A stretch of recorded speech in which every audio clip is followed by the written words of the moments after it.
Well, hello there. Well, so nice seeing you here. I didn't expect so many friends, but I'm so glad you're here. We're going to learn a lot. And today, we're going to learn about none other than food. I'm of course, your host, Dr. Teacher. And I will be leading you on this knowledge quest to find out more about what goes inside of us and how we gain nutrition and all that fun stuff. We got a great bunch of guests tonight, guest panelists that will present their knowledge on food, and I hope you guys will have a full skull by the end of this episode. And this, of course, is Everything Now. So I guess we can get right into it. Let's go over to our panel here. And before I get started, I have to warn you, we have a very high-profile guest, someone that does not want their identity revealed until the appropriate time. So I am going to take measures and make sure that we do not see his or her identity. So I'm just going to put over this little perfect. All right. And here we go. Oh, and thank you, Node Happy. Thank you for following. We really appreciate all of our followers and all of our subscribers. Thank you guys so much for supporting us. All right. And here we go. Oh, okay, great. So starting from your left, we have, of course, our redacted guest who has requested to remain anonymous until the appropriate time. So, yeah, I mean, maybe we can just get a little hi or hello from our redacted guest. Hello. Great. And next, in the middle here, we have none other than Tyler M., realist. Yes, hello. Greetings to everyone. Welcome, Tyler. And right next to Tyler, we have Ptolemy C. Ozarski, a catering captain. Thank you very much. I'm glad to be here. Oh, and did I do something good? Thank you, Mrs. Manface, for that cheer. Thank you very much. We appreciate that. And we have a very, very special guest joining us, a guest panelist, none other than Aiden, for a fellow streamer from channel Aiden Wood. Welcome, Aiden. Hi. We're excited for you to be here, and we're excited for you to learn with us. I'm excited to learn too. Great. And oh, I think I hear something. Oh, wait, maybe I hear. What could that be? Oh. Wee oo, wee oo, wee oo, wee oo, wee oo. Oh, I think I know what that is. That must be our song of the day. So let's bring that up. And it's totally ready to go in this folder in my brain. So let me just pull it out here. Whoa. And wow, here it is. All right. And we'll turn down our theme music.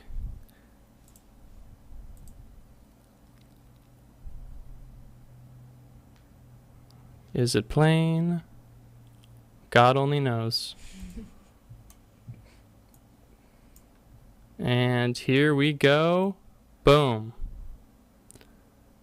And Pretty avant-garde. yeah. Well, you know, it looks like our jingle isn't quite working right now. Oh, hold on. And it officially is not working. So I will sing you a jingle. Now we've got anticipation. F is for food. That's what we're learning. O is for oh my god, another meal. The second O is for ostrich meat, which is an unordinary food. And D is for don't take my dinner, Roger. And that's my song. Alright, everybody shut up. Thank you. That was incredible, Dr. Teacher. That sounded really cool. Thanks. So yeah, I hope you enjoyed that song. And without further ado, we're going to bring up our first guest, which will need a little bit of an introduction. So please give it up for our first guest.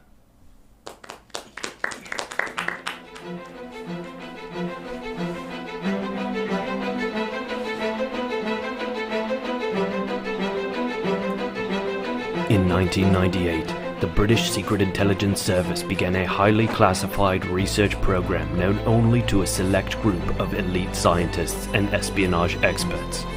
Developed in near-complete isolation, the program aimed to create the world's most advanced camouflage and cloaking technology.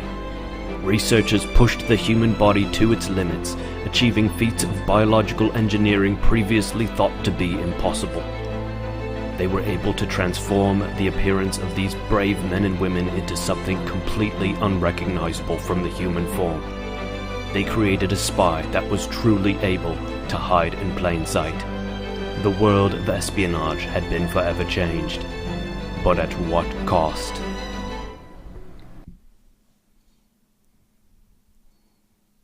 Oh, Hello. My name is Roger Gherkin. Thank you for having me. Thank you. Right, so, you might be wondering, what's all this about then? Right? There's a pickle on my screen, right? Well, I'm more than just a pickle. I'm actually a spy, right? I've spent multiple years. Here's my profile, right? As you can see, I'm a secret agent. I've worked with the Secret Intelligence Service in the Research and Development Department. Top clearance. My name is Roger Leslie Gherkin. My code name, if you go to the next slide, is the Gherkin. Yes, it is the same as my last name. That's because I'm a pickle. My last name is actually just a coincidence. I happen to have the last name Gherkin, although I've been other foods. If we go to the next slide, you'll see I've been active for 5 years in the service, acting as a spy, a counterintelligence service member, and many other areas within the counterintelligence and intelligence community. My blood type is vinegar, 100% vinegar, yes. And, of course, my marital status is single. So that's a bit about me, right? I'm a spy. I'm going to tell you about a bit of my time in the program, right? Because you're wondering, how's this pickle a spy, right? What's going on here? Well, I'll clarify that for you. If we go to the next slide. Did he spell Right, so I was part of a program that took human beings, right? I used to be a human and transports them. Their biology, right? Like you saw in the video, their biology was shifted and changed into different food items, right? So if you go to the next slide, you can see the program turned people into corn, right? That was an option. Next slide. Hot dogs, right? We all know hot dogs, right? So part of the program, sushi was another one. I knew a guy who was turned into a piece of sushi, right? Next one. And of course, pickle, right? So that's me. So you're wondering, what is the British intelligence community doing turning people into foods, right? How could that be helpful? Well, this was part of a program used to spy on foreign diplomats, right?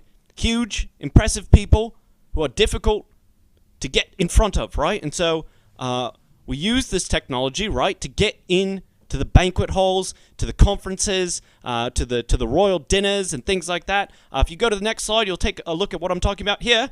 Of course, we know who this is, right, on the right there. That's German Chancellor Angela Merkel, right? We all recognize her. Mm-hmm. But do you recognize in this photo the undercover spy who's sitting in the room right in front of you? I bet you didn't, but if we go to our next slide, there. Oh my God. Right there, yep. That bowl of bread is actually a British spy, a British intelligence agent, disguised as a piece of bread. So what this program did is it shrunk humans into the size of food, unrecognizable from a piece of food. You stick a piece of bread in the bowl, suddenly they're listening to all of the intelligence of that specific meeting. Right, next slide. Here's a photo. Oh, this was quite a disaster, actually. We sent an operative to North Korea, right? If you see here, that's Kim Jong-un inspecting a series of corn, right? If you go to the next photo right here, you'll see there's our agent right there in his hand. In his hand. That's right. Yep, that was one of our agents. Went undercover in North Korea, disguised as a piece of corn, right? They discovered quickly that one of the corns in their batch was an undercover agent. And so they rounded up all the corns. You can see them all there, rounded up in front of them, and started interrogating each corn one by one, saying, do you work for the British government? Do you work for the British government? Luckily, our man was able to get out of there safely, just in the nick of time, but that was a close call. We're seeing right there. That's him right there. We can go on to the next slide. Okay, we all know this man, right? Vladimir Putin.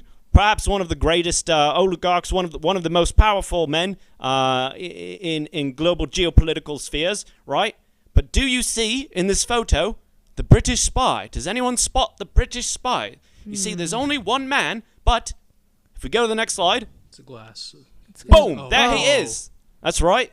That's our man right there, the veg on the fruit platter. Now, no one expects the veg on the fruit platter because you say, well, no one's eating the veg, right? They want the fruits. They want the watermelon and the regular melon and the grapes. But no one's eating the veg. No one is expecting the veg on the plate, and that's where our boys are, right there. So, now that you have sort of an idea, this is what can go wrong, right? So here's a picture of what happens after your body is going through these transformations over and over again. We're running, sometimes 5, 6, 7 missions in a single week, right? Transforming quickly back and forth between a man and a pickle, back and forth between a man and a piece of sushi, or a man, or in this case, my friend Ryan Scott, he was transformed into a lettuce. Well, when he got transformed back into a piece of lettuce, or back into a human from a piece of lettuce, something went wrong. Look at him there.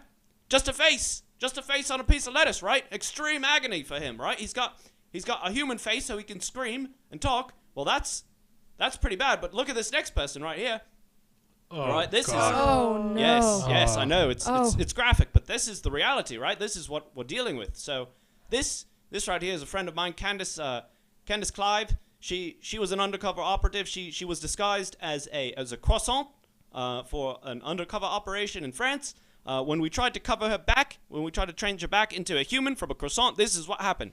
She came back with just a bicep and an eye. So, what have I done? Well, I've gone out and written a book, right? Oh. I've written a book about my experience so that I can share my experience with the people at home. It's called Out of the Jar, the incredible true story of a man who was once a pickle and a beginner's guide to espionage, international espionage. So it's a memoir. It's a bit of a memoir about my experience serving with the British Secret Intelligence Service, but it's also a step-by-step guide so that you can understand how to be a spy just like me.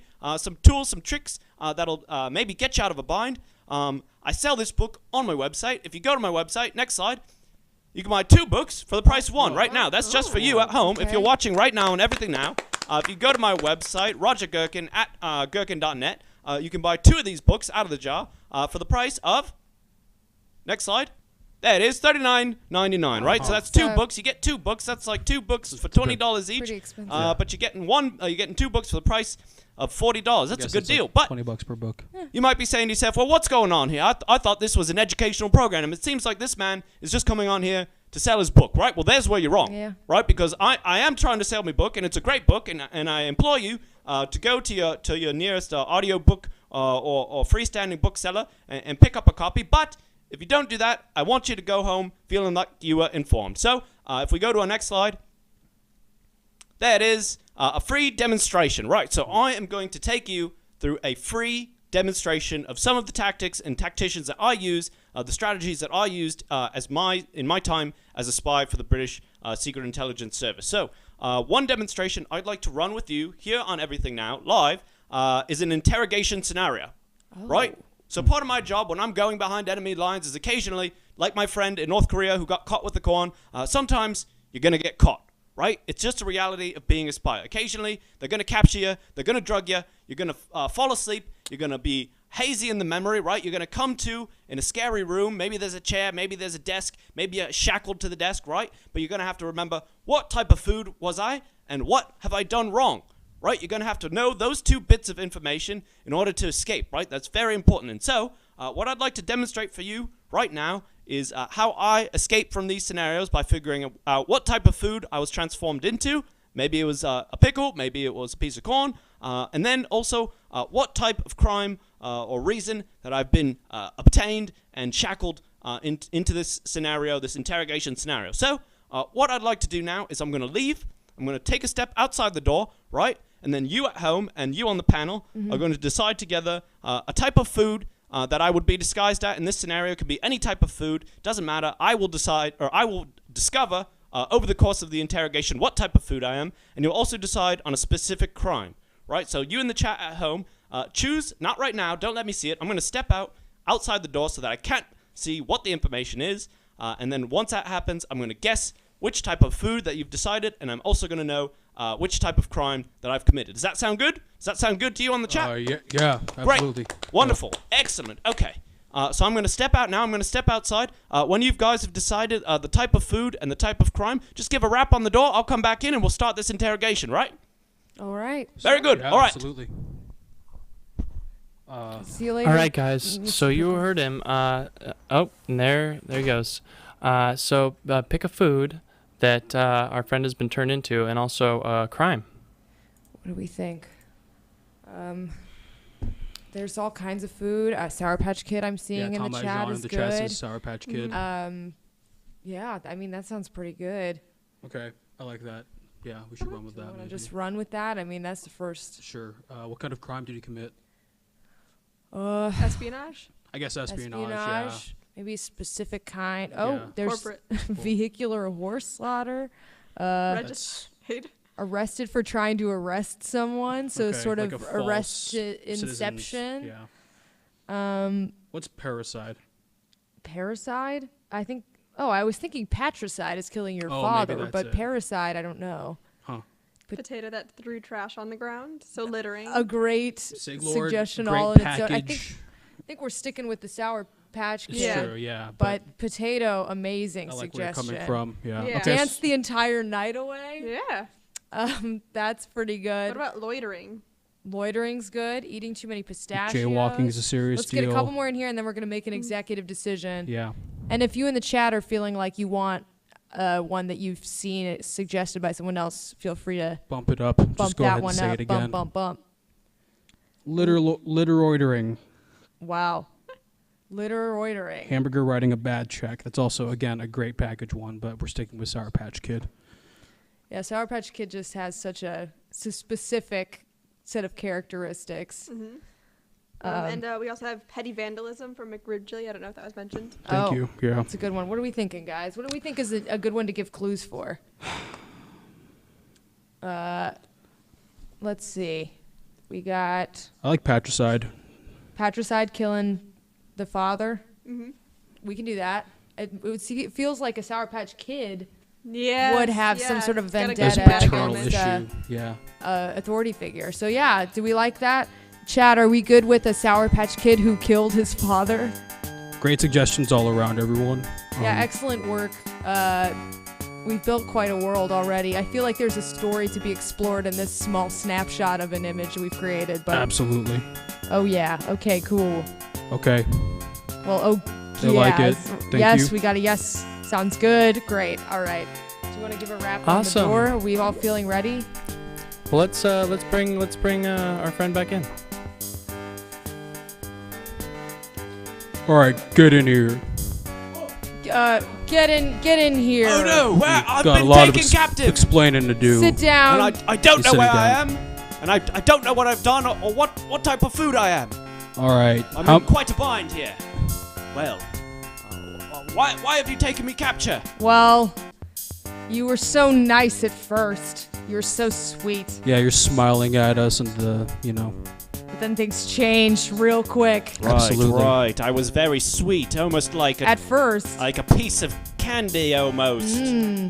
could be. Yes. Could be. Could be. Could be. Well, I'm sorry that your feelings that I've been sweet have been soured. But They have been soured. They have been And soured. for someone All right, young man. someone so young. Young man, you cool it.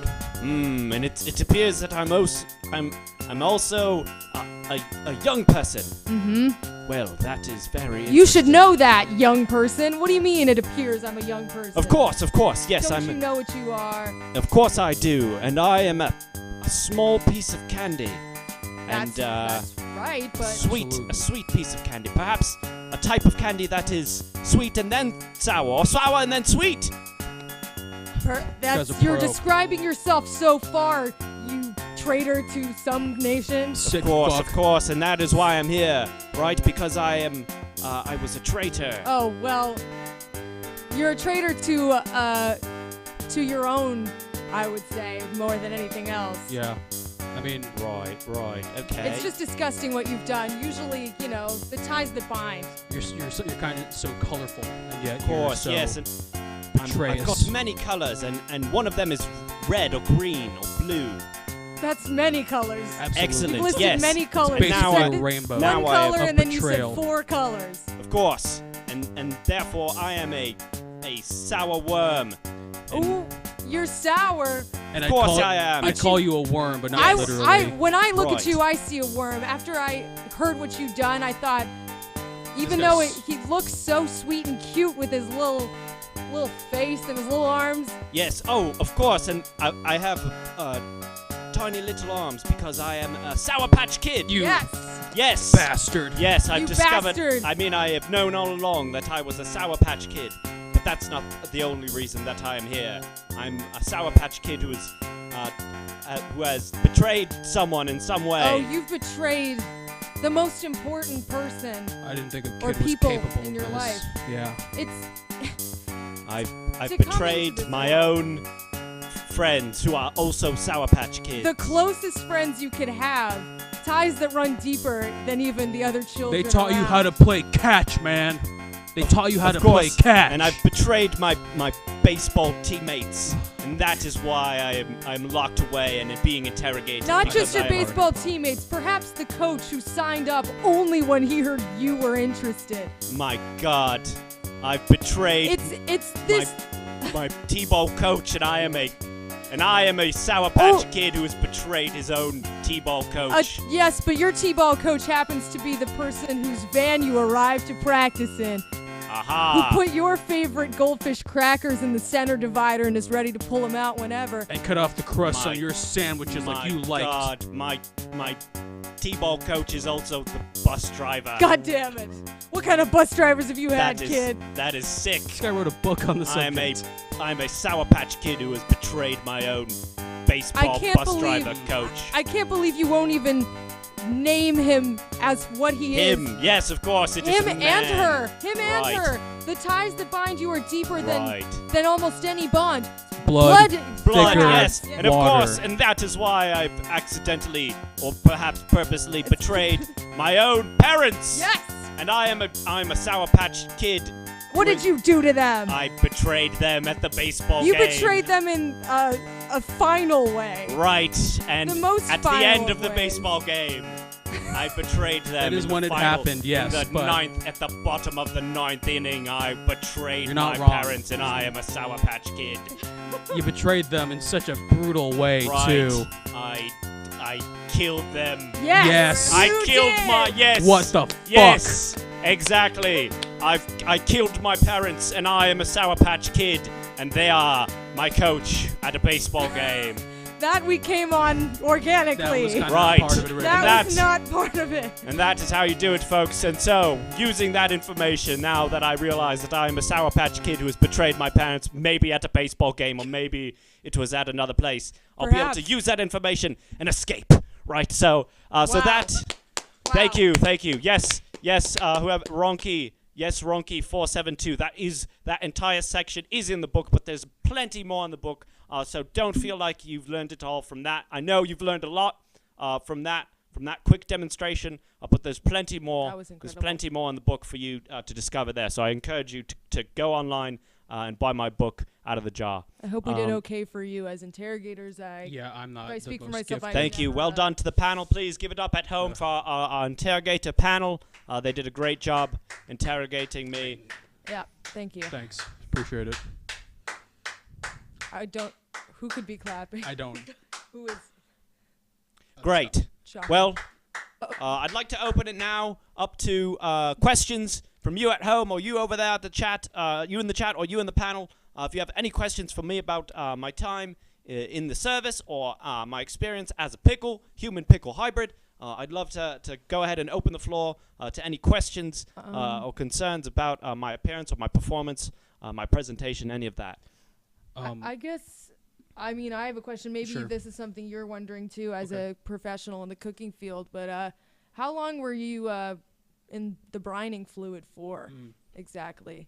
Right, yeah, so that's a great question, right? So by the brining fluid, I can see how you would think that it's a brining fluid because I am a pickle. So, and there is a Yeah. fluid How did involved. you become pickled? Right, so the way that we are transformed when we were in the service, right? We would walk into a a sort of a vat, right? We'd be dipped into a vat. You could call it a brine, right? But it's really a sort of a mixture of stem cells and Oh other my sort of goodness. genetic material that have been harvested from various creatures, right? They just mix 'em up? You'd sort of get dunked into there. You pop out, right? And you're the type of food that you're trying to be, right? So I'd get dunked in there. I'd come out. Oh, look at me. I'm a brioche bun. Oh, I come out of the vat.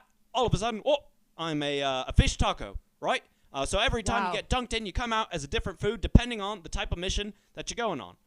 So that fluid I would spend roughly, to answer your question, about 20 minutes is the time that you spend from dunking process to coming out as a type of food. And does that hurt? That stuff Yes. can't feel good. No, it's quite if it's- unpleasant. In fact, I would describe the pain as excruciating. Wow. If a lot of people come out without a mouth, right, because they are Oranges. foods, they are oranges, or they're any type of food, Mm-hmm. right? So they can't scream, but if they could, they would, right? If they could scream, they definitely would. But that's part of the job, right? We're trained professionals, we're trained killers, we can kill with our hands, and so we have to be able to take that pain on the battlefield. Okay, fair. We got some questions in the chat here, actually. Let's go with this one. Are you Wavy Lions asks, are you always human size, and if so, does that impact your spying any? Right, great question. Who was that? That was Wavy Lines. Wavy Lines. Thank you for that question. Right, so to clarify, what normally happens is I start out as a human, right? I used to look like a normal human, just like anyone here on the panel. Unfortunately, after so many missions, transforming back and forth, my body eventually just started to not be able to handle the transformation process, right? Each time you're going back and forth between a food Oh, wow. and a human, it's taking a bit of your energy, right? It's taking a bit of the health of your body. And so one time, the final time that I was transformed, I was coming back from being a pickle, and I didn't quite make it all the way back to my human form. And that's why you see what you see right now. So normally, I would be a normal-sized pickle on a mission. I would be on a plate, perhaps next to a club sandwich or something like that. But this time, after I'd finished my mission, I came back, and I was stuck in this sort of halfway between a human and a pickle form. And this is unfortunately the way that I've been for the last 3 or 4 years. I've been making a go of it. Like I said, I'm an author now. I've written a book. So I just want you to say I'm not sad. I'm happy to be here on Everything Now, selling my book. Just because I look like a pickle doesn't mean I can't have a normal life, right? Yeah. Sure. It's inspiring. Sure, yeah. So you're caught between worlds, as it were. Sort of. Yes, in a way, I am caught between the human world and the world of pickles. But I spend most of my time in the human world. I try to, enjoy the things that humans enjoy. But occasionally, I'll take a soak, right, in the tub. That's a pickle part of me, right? I'll throw a couple of gallons of vinegar and just sort of sit in the tub for a bit, just sort of soak in. And that's a pickle in me, and I can't shake that. That's All right, well, Yeah, you soaking in your own blood. yeah. Fascinating. you Well, say- okay. we've got some more questions in the chat. Mama June Gaming has asked, now that you are a pickle, do you have the ability to become a cucumber again? Do you have that power? Right, great question, right? So, unfortunately, my blood, my internal system is completely vinegar. And so there's no way for me to become a cucumber. Not that it would truly improve my situation all that much, right? Being a pickle and being a cucumber, not too much of a difference, right? If I was half a cucumber, half a human, probably still a lot of fear coming from small children when I'm going to shop in the shopping mart, right? That's what I'm dealing with. When I step in the elevator, a lot of shrieks a lot of the times. I can It's imagine. abrasive. But no, to answer your question at home, no. I cannot turn into a cucumber, although I do know some people who were turned into cucumbers. There's some really great guys. We've got a meetup actually. A couple times a year we meet up. We just sort of exchange stories about what it's like to be a giant green monster. Yeah. I actually do have a question. So you're obviously very, very attractive. How long do you think that this technology That's will fair. be used for cosmetic purposes? Wow. Well, first of all, thank you. Great question. Surprised as you might be at home, I don't often get compliments on my appearance. A lot of people, for whatever reason, they're afraid of me. They see these bumps, right? They see the green hue of my skin, and they run away. So it's very nice. First of all, thank you for that comment. Well, I'm not sure. To be honest, this technology is not like traditional cosmetic surgery. There's a lot more going on here. It's not just a snip, cut, and you look like this, right? It's years and years of being dumped into sort of an amniotic fluid mixed with stem cells that allows for this to happen. And so, is the technology possible? You be the judge, right? But is it accessible right now? I wouldn't say so. I'd say we're still probably a few years off from this being available to the consumer at home. So if you're looking at home to be looking like this, I'm sorry, you're going to have to create your own mixture of amniotic fluid and stem cells and sort of do some trial and error at home. And I encourage you to do that. I got 2 questions here I'm curious about. You encourage people to try out their own Let's amniotic talk fluid about sperm cell samples. Okay. Let's talk about, okay, all right. What did Disaster ask? Do you need to be refrigerated? And on the other side of that coin, Mrs. Manface asks, what do you miss about being human? I guess fully human. Right, great questions. So whichever one you want to answer first, they're both pretty even. Sure, yeah. Well, to answer the first question, yes, and actually that's very perceptive of you at home. I do have to be refrigerated, so that's actually the way I sleep. I've sort of converted my refrigerator at home to be a bed. So I've laid it flat on the ground, sort of like a coffin, almost. Oh. So it opens up. There's got to be a and less morbid. I scoop right in there, and I get down real low, He's a and I just spot. sort of lay on the ground, covered up like that, and I shut the door, take the door, close it up on top of me, and then I sleep for 8 to 9 hours, get nice and chilly, right down to around what's that? About 3 or 4 degrees centigrade, and then I come back out feeling popped up. Oh, there I am, nice and refreshed, ready to start the day. But I do start to wilt if I'm in high heat, so temperature is very important to me. Very perceptive of you at home in the chat. The second question, right? What do you What do I miss? miss about being a human? Well, obviously sex. It's a hard thing. We got to talk about it, right? I had a girlfriend before this happened. We were planning on maybe starting a family, and of course, we've tried things. Of course, we've tried things. I still have a mouth, thankfully, so I can use that, right? But down here, it's rough. It's rough to say the bumpy. least. It's bumpy, right? And so you do what you can, right? There's other ways, but to have intimacy is something that's truly sort of missing from my pickle life. So if that's not happening on a sexual level, then Sparky Sparkles wonders, do you get people or animals trying to eat you when you're out and about?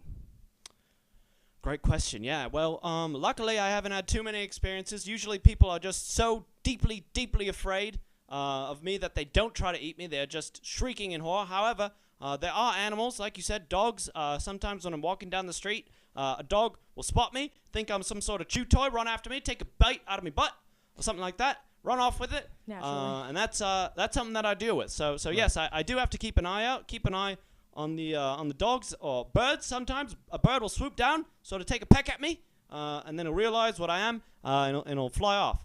But these are the kinds of things that you have to be mindful of when you are a pickle. I think we've got a question from Fever Woman that I think needs asking based on the information you've given us today about technology and how it's used for espionage. Fever Woman asks, do foods become meant to spy on other dishes or on people?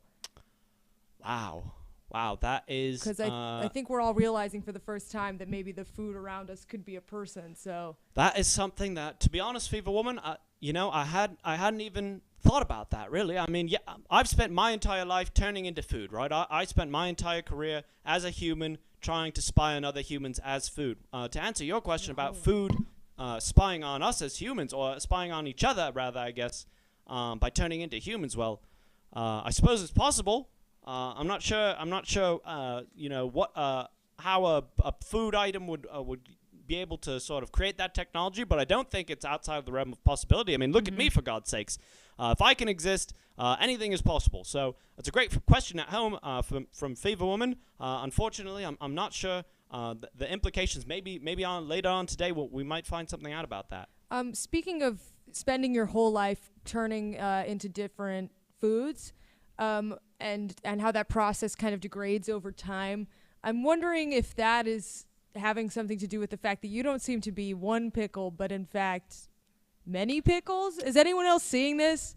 It's not pleasant to look at, I'll be honest with you. You seem to be almost just a assemblage of many pickles. Right. Yes, that is very perceptive. Thank you for that question on the chat, from the panel. Right.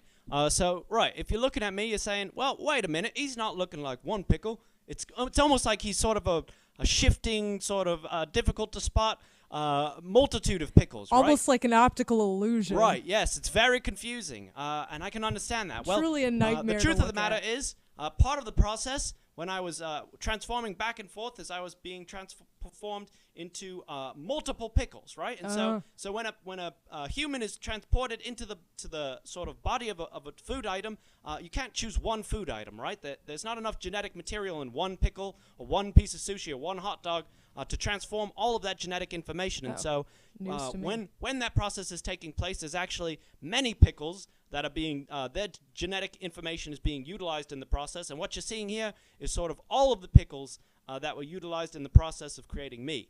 Wow. So I'm actually sort of amalgamation of multiple pickles, and that explains my appearance and sort of the shape-shifting aspect of my appearance. Wow, so you speak for many pickles in a sense. That's right. Yes, I do. In some ways, you could say that I speak for all the pickles. That's beautiful.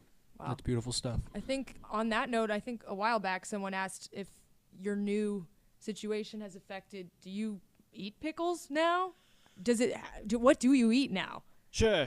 Well, that it is an offensive question, and I'll take it as coming from a place of ignorance rather than a place of malice. But no, of course, I'm so sorry. I don't eat pickles, right? So pickles are friends, of course, and I try to show that every day by being friendly to my neighbors and to my colleagues.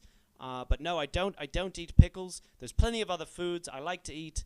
For example, I'll eat Soylent. I've gotten really into Soylent recently because Right. it's sort A of meal like a substitute. non-food item. I don't feel as bad.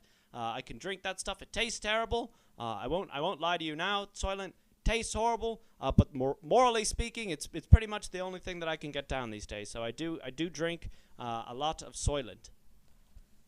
Some people in the chat are bringing up Rick and Morty. I don't know if you're aware of the pickle Right. phenomenon. Yes. So Also, VeggieTales came up and VeggieTales. from Tom Ijon. Basically, pickle and Sure. vegetable-related media. Representation. right. So Where do you stand on that I now can't that you speak are? to it all that much on the show, unfortunately. I am sort of locked right now in some sort of litigious battle, right? So what's going on right now is the people over at Adult Swim and whoever creates VeggieTales, they seem to feel that they can just sort of use my image and my story as much as they like, even though my story came much before them. Like I said, this program started in the late 90s. And so what's happening now is our lawyers are sort of communicating to sort of figure out, where did they find that information? How did they come up with that idea?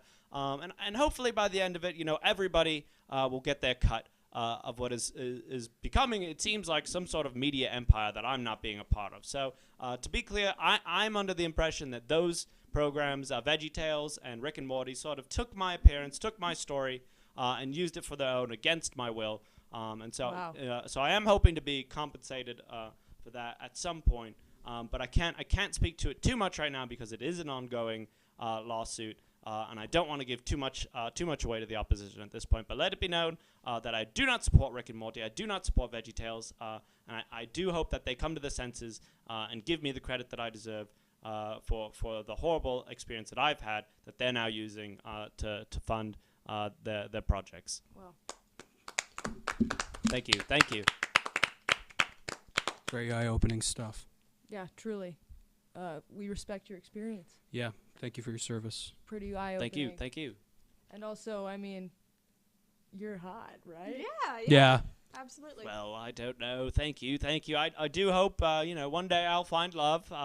But it can be tough out there for Pickle, and your words are encouraging, so thank you.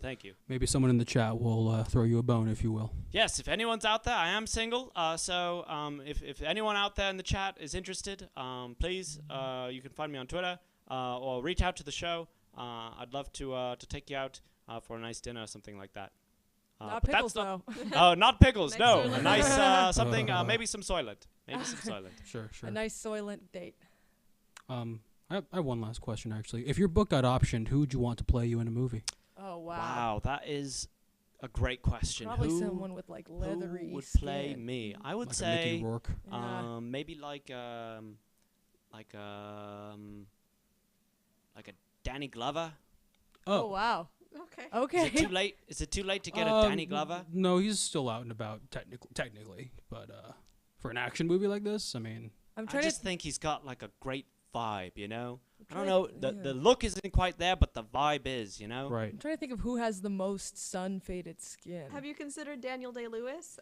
Daniel Day, hey, I would love to work with Daniel he Day. I got out think of he's retirement. phenomenal, honestly. You know, he's great. I'm not sure if he's got the chops, to be totally honest. Oh. But, you know, more power to him. If anybody who thinks they could do it, I'd love to see. Any film or anything that just gets more attention out there to spread the movement and the information. But most important, the best way to do that is to buy my book. And I want to remind everybody in the chat, Out of the Jar is available on my website. You buy one book right now for $39.99. You get two. Give it to a friend. Give it to your mom. Give it to somebody else who wants to hear this story. And it's got great information about. There it is. It's got great information about my experience as a pickle, and it's also got great experience about being a spy. So great pickup. I definitely would recommend. Wow. Great. And these are all great suggestions in the chat. Benedict Cucumber Cumberbatch, Nick Swartzen. I'm thinking any of the people in the Pirates movies that are like kind of part of the Absolutely. ship that Yeah. have a lot of barnacles on them. Definitely. Wow, this was great. Yeah. To Thank, hear thank from you. thank you for enlightening Thank you. us. It's been wonderful. Thank you in the chat at home for your wonderful questions. Thank you to the panel. And thank you, of course, to Dr. Teacher for hosting this and inviting me on the program. I'm looking forward to two more exciting and wonderful presentations. Thank you all for having me. Oh, the promo code, right? That's Roger Gherkin. R Gherkin is the promo code. R Gherkin, RGIRKIN. Use that promo code. You'll get the deal for 2 books for the price of one. That's $39.99 for 2 books for the price of one. Thank you very much. And give it up once more for Roger Gherkin. Thank you, Roger. What an eye-opening testament to a person who literally is food. So hi, yeah, and if you've just tuned in, you're watching Everything Now. I am your host, Dr. Teacher, and our topic is food. We're going through and having various guests come on and talk about their experience and knowledge of food. And you just saw our first guest, Roger, who was turned into a pickle by the FBI. And great. I mean, I think I hear something. Do you hear something?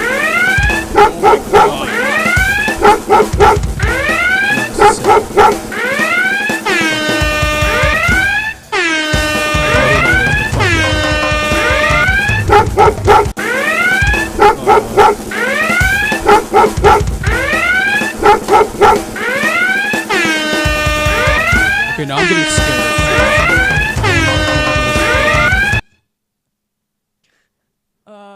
Hello? Where'd the Hello? show go? Hello? Hey, what's up? Can you guys hear me?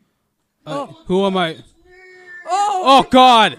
it's the Pepper Man. Fuck! Another episode of Try This with your boy, the Pepper Man. How's it going, y'all? This is the show where I get up in everyone's grill and I make them try something that they've never tried or maybe they don't know about. And today we got a mystery item. We got a mystery jar. Yeah! Oh, what is that? Fucking Terrifying. God. Oh, no audio? No audio? No audio. Hold on. Hold on, guys. Oh, drop my... Where'd the Pepper Man go? How we doing? Can you guys hear me now? Oh, Oh, Jesus Christ. Hell yeah! All right, let's redo that intro. He's doing Ugh. it again. one. What's up, guys? Who wants to try this with me, the Pepper Man? How we all doing? The show where I get to try things Oh and, my and I God. make people try things that they maybe have never tried or never experienced before. And so I'm so happy because today we're trying the mystery jar. You guys love it. We got the mystery jar. So yeah, I'm so happy to be on Everything Now. We got the Pepper Man and we got a beautiful panel. What's up, guys? Hey. Hi. Hello. Why don't you guys introduce yourselves? I'm Ptolemy. I'm Tyler. I'm Roger Gherkin. Awesome. Buckle up, guys. You're going to try this. Dated. I gotta try that. Try it. Fuck. Shit. Oh. What is it? You've got to tell us what it is. It's the mystery jar. Describe it. Oh, so spicy. Describe So it. spicy. We're getting spicy up in here with the Pepper Man. Oh. Try this. Try it.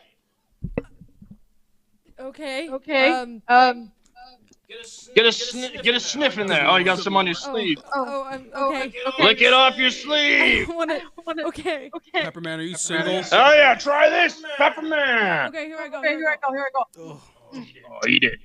Oh, it's new. It's new. Describe That's it. new. That's never happened in my mouth before. I don't think that's. It's hot. It's hot. It's definitely hot, but it's also so I can't place it.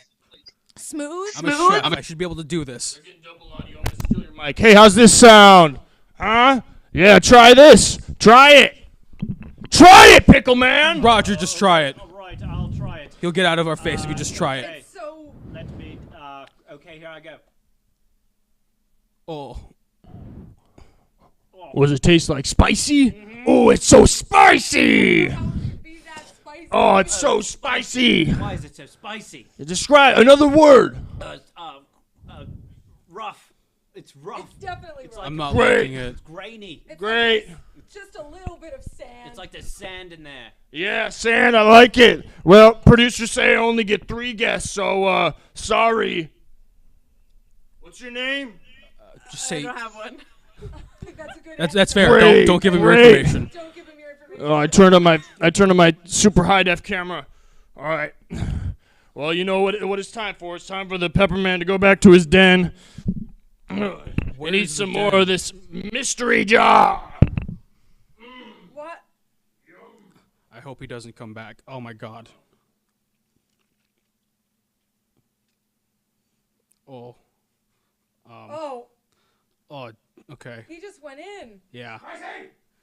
Spicy! Where'd the brain go? Hear me right now, but let's just try this with the Pepperman. See you guys soon. Where'd the brain go?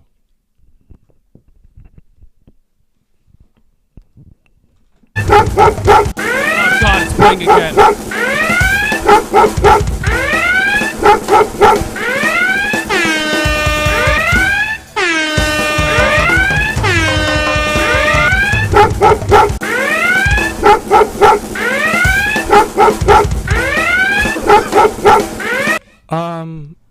Oh my God. What the fuck, man? Wow. That was crazy. Well, that was try this with the Pepperman.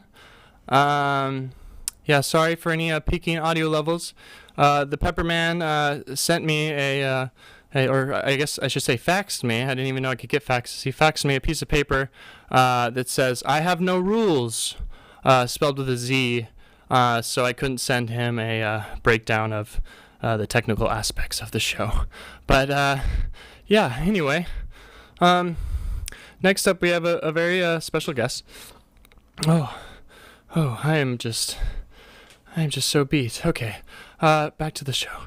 All right, so we have a very special guest. This is none other than Tyler M. Realist. Please welcome to the stage, Tyler. Hello. Wow. I'm really convinced there's gonna have to be. I thought umami was the last new flavor I would learn about, but there's a word for what that was. Don't know what it is. But I don't know what it is, and I don't think it's been invented yet. But that is. Okay. Well, anyway, I don't want to take up too much of your precious time with something that is not directly educational, that is not directly bettering your life, not preparing you for the real world. Because as I've stated, I am a realist.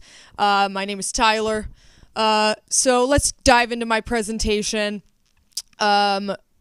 It's gonna be good. I just want to make sure that with my precious time that I've been given on this show, that I am bettering your life in the best possible way.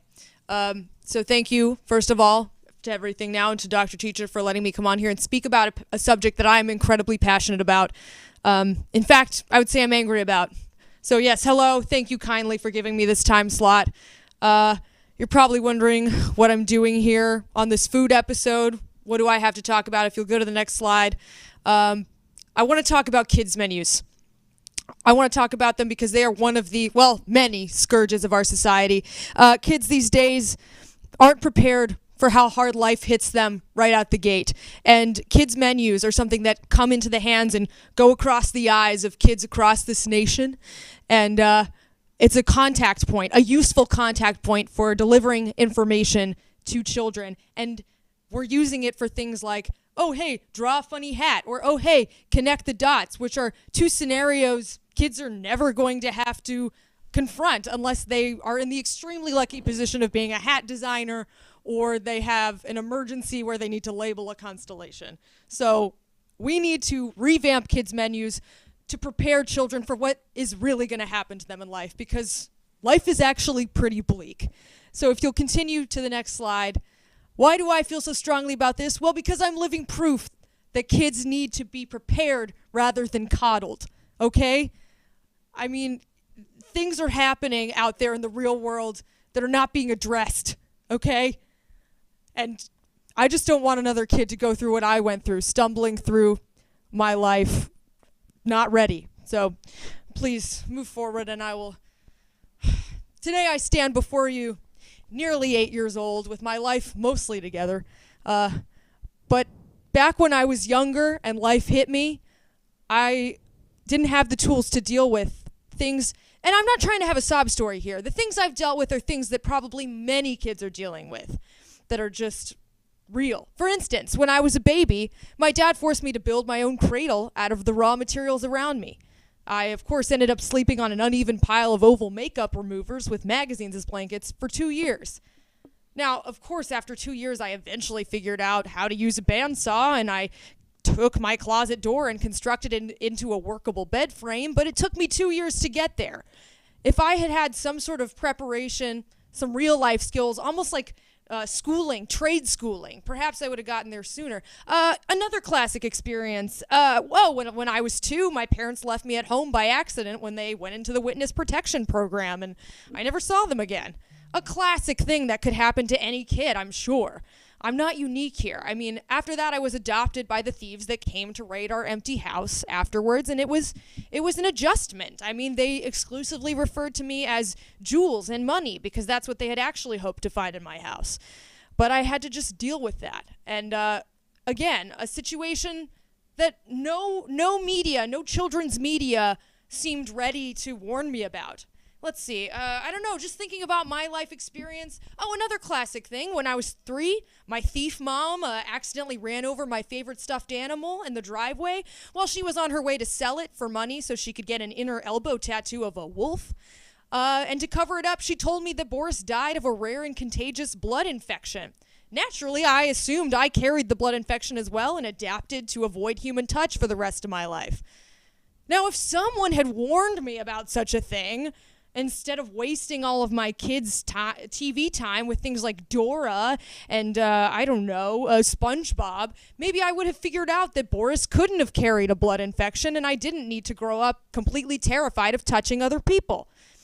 But that's just one experience. I mean, there's plenty of other things that kids' menus could be teaching kids, like, if you'll go to the next slide, of course, speaking of pets, when I was 4, my thief dad made me take my goldfish out back and shoot him because the vet said it was very sick. That's a situation that I'm sure millions of kids across America are having to deal with this kind of pain. Of course, in my case, it was a little bit different because if you'll continue on, my dad eventually realized that, the vet had actually said that the goldfish wasn't sick, and it was actually the healthiest goldfish he had ever seen in 40 years of being a doctor. Oh, my God. And what he had really mixed it up with was that my dog was actually the one that was extremely sick. So, again, a classic situation. If I had just had some warning for how hard life was going to be, maybe I would have matured a little faster than 7 as I am now. I mean, I've got control of it. Just a couple more things that happened to me off the top of my head. Let me think. When I was 5, a grease fire broke out in my house, and they said the only way they could contain it was to actually move the fire to my room and let it burn out there. That was one. Oh, another thing. Let me think.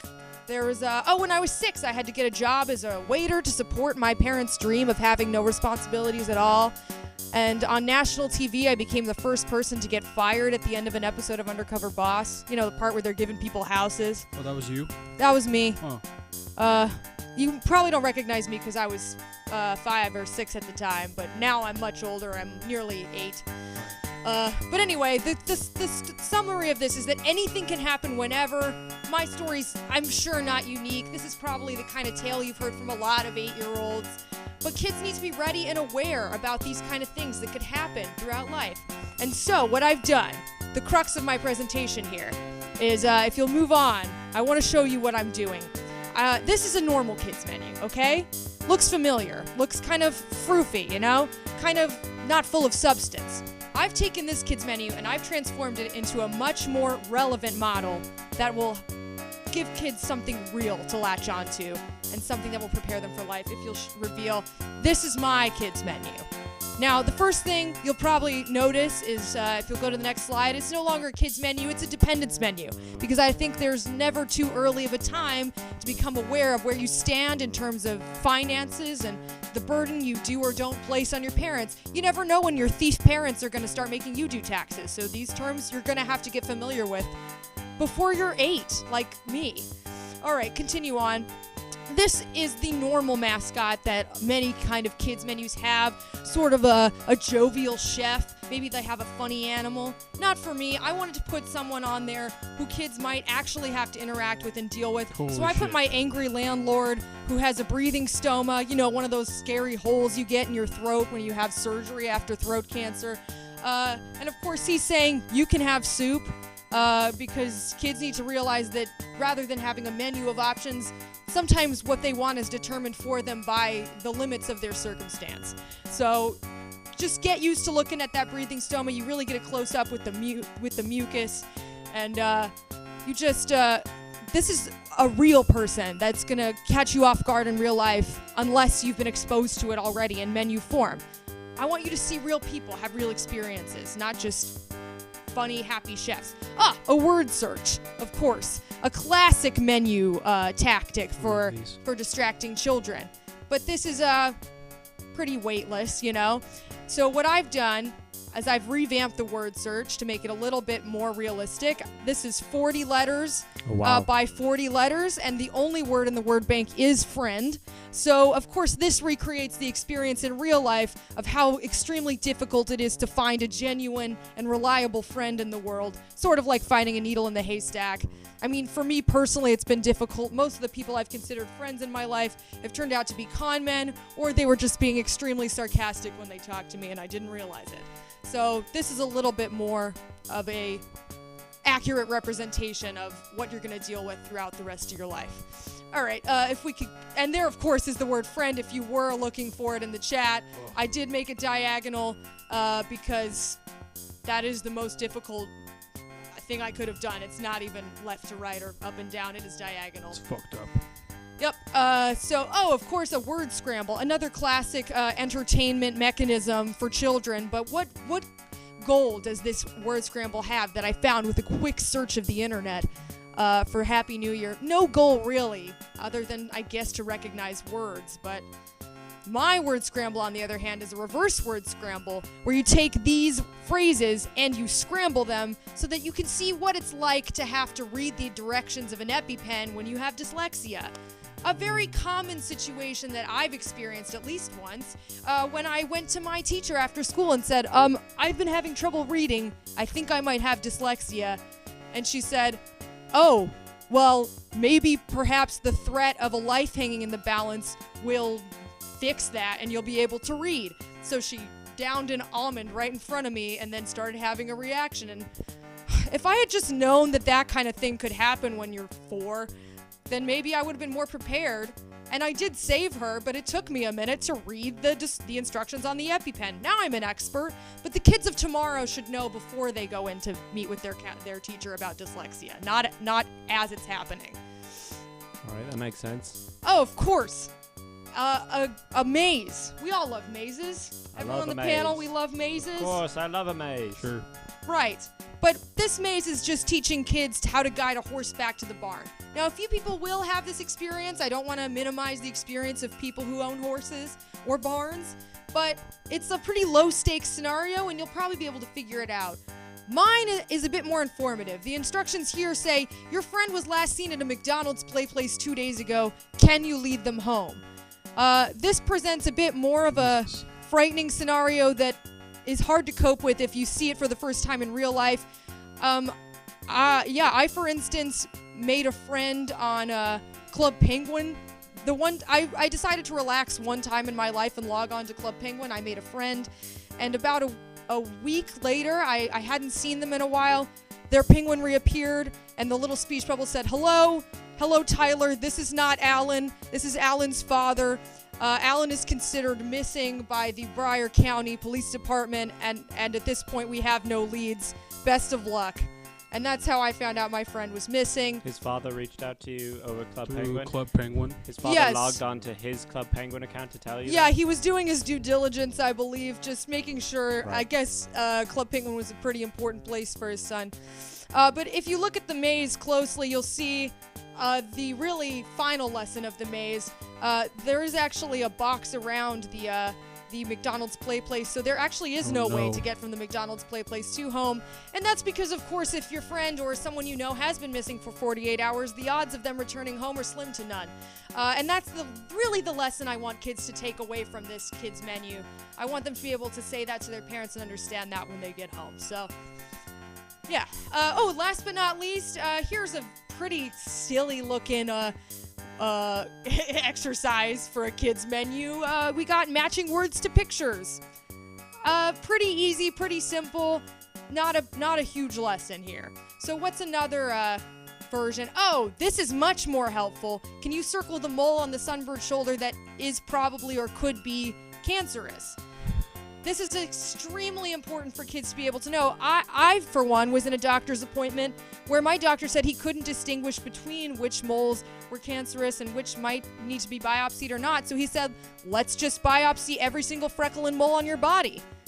At the time, I wasn't able to tell the difference, so I said go for it. When I woke up from that extremely harrowing series of biopsies, my doctor was there, and then another doctor walked into the room and said, "Who are you?" And then the first doctor jumped out the window. So it sounds like the first doctor might not have been a doctor. it's clear that it's clear now to me that he was a fraud, but if I had only been able to distinguish between potentially cancerous moles on my own, I wouldn't have had to go through this experience at all. And that's what I want the kids of today to be able to do, is to not have to go and get 37 excessive biopsies. You could also do something like this, but like try and distinguish between the real doctor and the fake doctor. Yes, that's another great thing that to add would be to put someone who looks to be a doctor and someone who actually is a doctor side by side and see if you can tell the difference between them. In my case, the guy who wasn't actually a doctor who did all those biopsies had shifty eyes. He smelled weird, and he was wearing all the normal stuff that a doctor would wear, except he was wearing shorts. So that should have been a key clue to me, but at the time I wasn't aware. So that'd be a great exercise to add. Now, that's pretty much it. That's the whole menu right there. Those are just a few ways we can prepare children for some classic scenarios that they're going to have to face, pulled from my experience. And I hope that this has been informative to you. And, in 8 years, when I can finally drive with a permit, I'm going to try and spread these across the nation.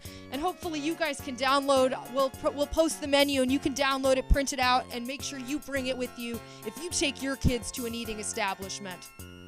Does that sound like a plan to you guys? Can we change the world together? Can we stop coddling?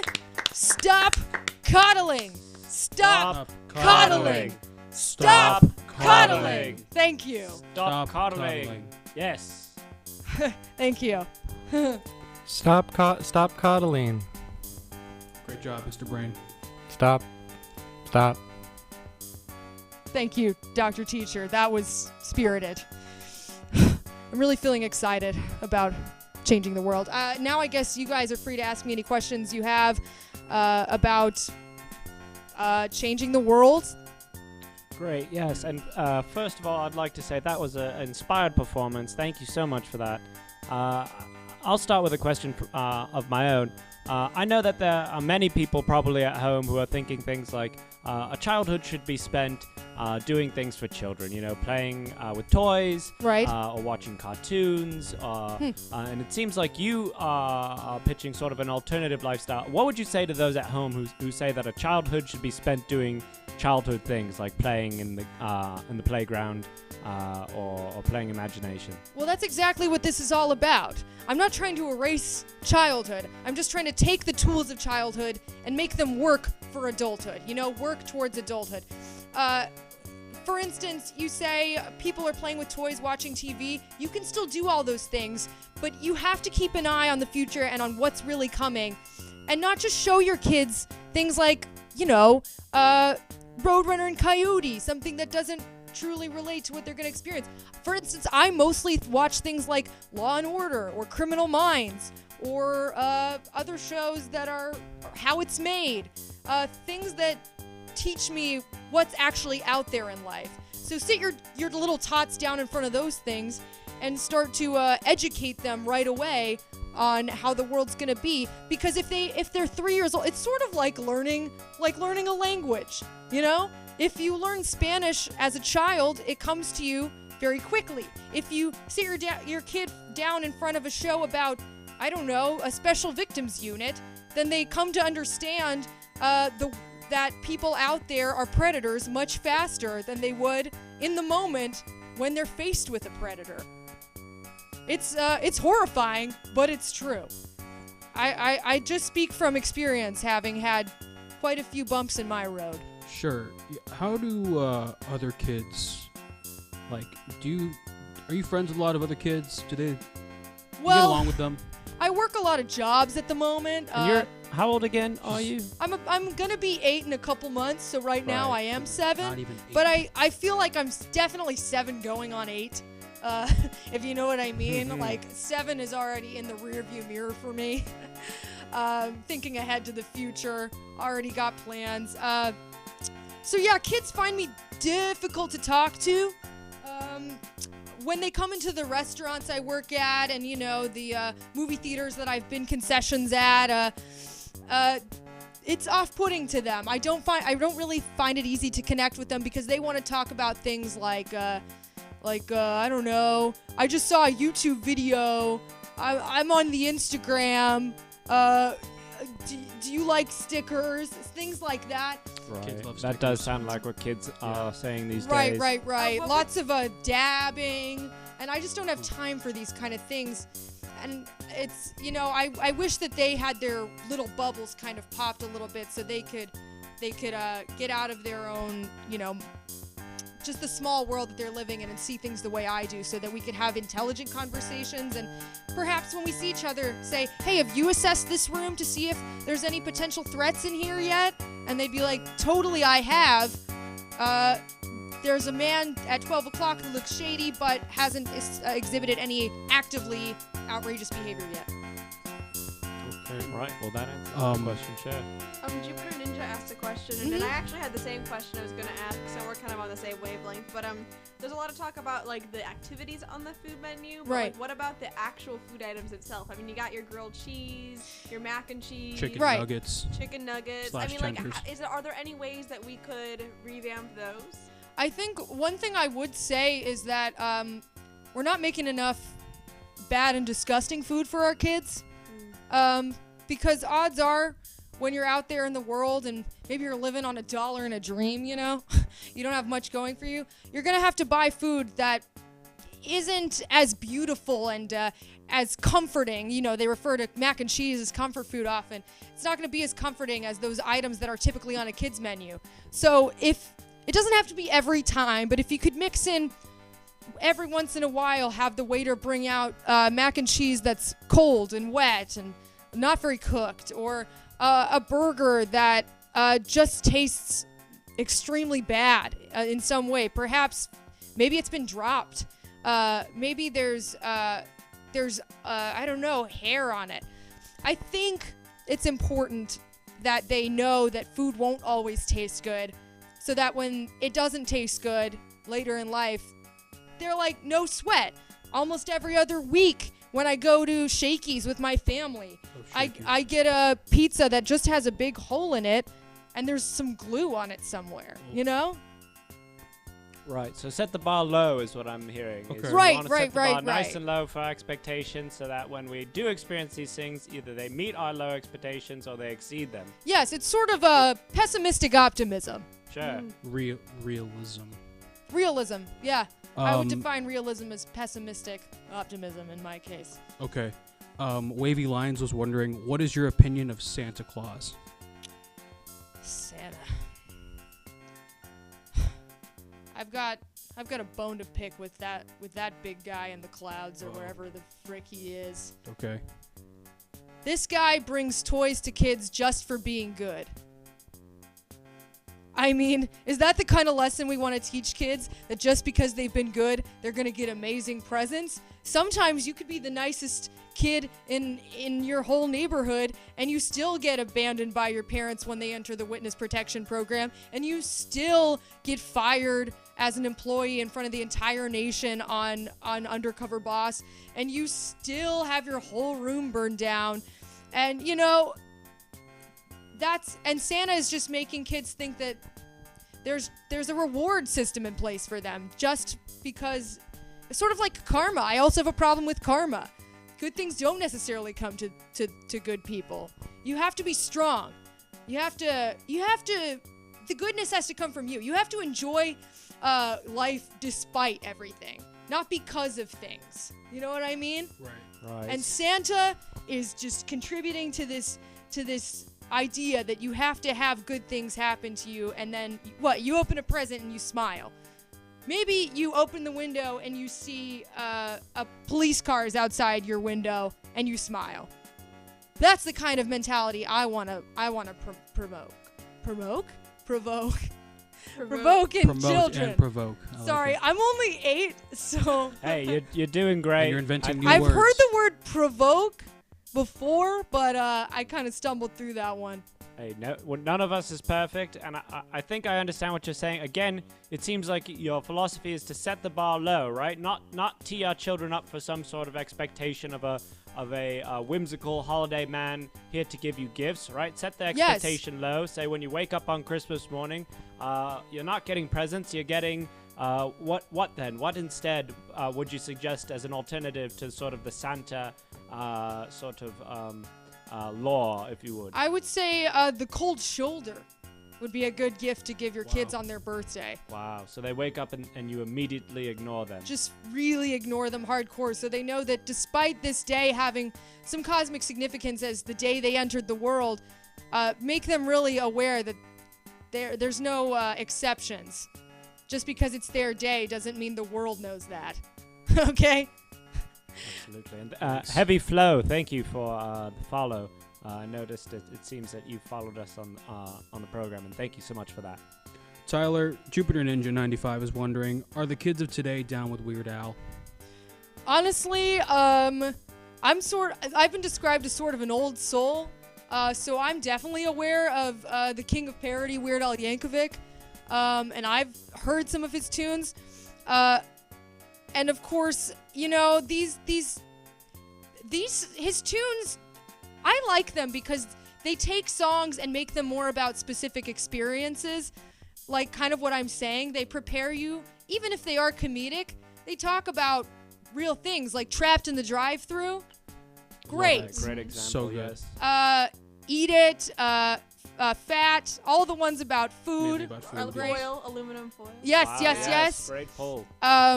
Instead of, you know, a kid listens to American Pie, they might not get all the nuance of it, but if they listen to his Star Wars parody, they will have a summary of a very important media franchise to the world and be able to get references that people are making around them, and that's going to help them. So I think that Weird Al Yankovic actually takes songs and distills them into lessons that kids can actually digest and use, rather than having to listen to these songs that they can't parse. So I'm a big fan of Weird Al Yankovic, and if I got to meet him one day, well, gosh, I think I'd just absolutely cry on the floor and just melt down. Well, we've got a lot of support for your philosophy here in the chat, but we do have some critics, Tyler, and so I'd like Naturally. to read Just And a- you know what? I'm ready for that because Great, I've well- spent my life preparing for people to yell at me in my face. Perfect. Well, then you'll be able to answer this comment from user I'm a Tater Thought. Yep. I'm a Tater Thought says, kids don't deserve that shit. They aren't stupid. They're going to learn about life when they wanna. And I think that was in response to perhaps a cold shoulder idea. But it seems like user I'm a Tater Thought is saying that children are more smart than maybe we're giving them credit for. I think that we are actually on the same page here. I think we're both, we maybe differ a bit on the execution, but that's exactly what I'm saying. I do think that kids are smart enough to understand and comprehend what the rest of life is going to be like without us coddling them for a few years and showing them programs that are about fanciful Tinkerbells or little Dora the Explorers going through the jungle, but never getting mauled by a tiger. I think they are smart enough to actually see the bad of the world. Maybe I'm not saying don't show them the good too, but we're not showing them any of the bad right now. I think they can digest the bad of the world, and once they have, it'll go to their stomach. They've digested the bad. Now they know what it tastes like. So next time, it's not. It's sort of like when you take a drink of Sprite and you think it's water. We're preventing that from ever happening to these kids. You take a drink. Oh, yeah, that's just my shitty life. Okay, yeah, that sounds familiar. That doesn't freak me out. Whereas the first time it happens, whoa, I'm spilling. I'm going all over the place. I'm having a mental breakdown for multiple weeks, and I'm in my room, and I can't leave, and I don't know how to navigate the sea that is life. We don't want that to happen to kids. And I think they're smart enough to take that horrible, horrible reality in small doses until they're ready for adulthood, which is, or 8-year-oldhood, and that's just the real world. Well, that's a great answer, and I hope that clears things up for user I'm a Tater Thought. We had a comment and a question coming in. First of all, I think you've established that you've had a pretty dark life, Tyler, and so I hope that this next comment brings maybe some brightness to your life. User Heavy Flow says, hey, miss, you're very talented, and when you smile, the whole world stops and stares for a while. So that's a nice compliment, not a question, but a compliment from user Heavy Flow, so thanks for that. Have you ever gotten a compliment Have you ever before? received a compliment before? Was that for... Was that... I think it was for you, Tyler. Is that That's for you. They're saying it about you. Is that for- User Heavy Flow is complimenting you. No, not the bear. Was that you. for... Not is for that for- Aiden. No, I think Is that's that- for you, Wasn't for the Tyler. pickle. You're Wasn't saying- for me. You're saying that? You're saying that I? You're saying that I? You're saying that I? You're saying about me? You're for you. You're. Thank. Oh, she's blushing. If you can't see it at home, she's blushing. I've never Thank seen a you. reaction like that. Oh, Thank. You're saying. thank you, user For Heavy me, Flow. that's for you to say that for. You're welcome is for you to have the you're welcome from to me. I want to. For who's the user? The user Heavy Flow. Have you? You say thank you, and you're very welcome for me. Anyway. We Can I add something onto that? Yep. I think that you're just doing a really great job here. I'm just Yeah, so kid. impressed. yeah, really great. Presented your. I honestly wasn't sure going into this.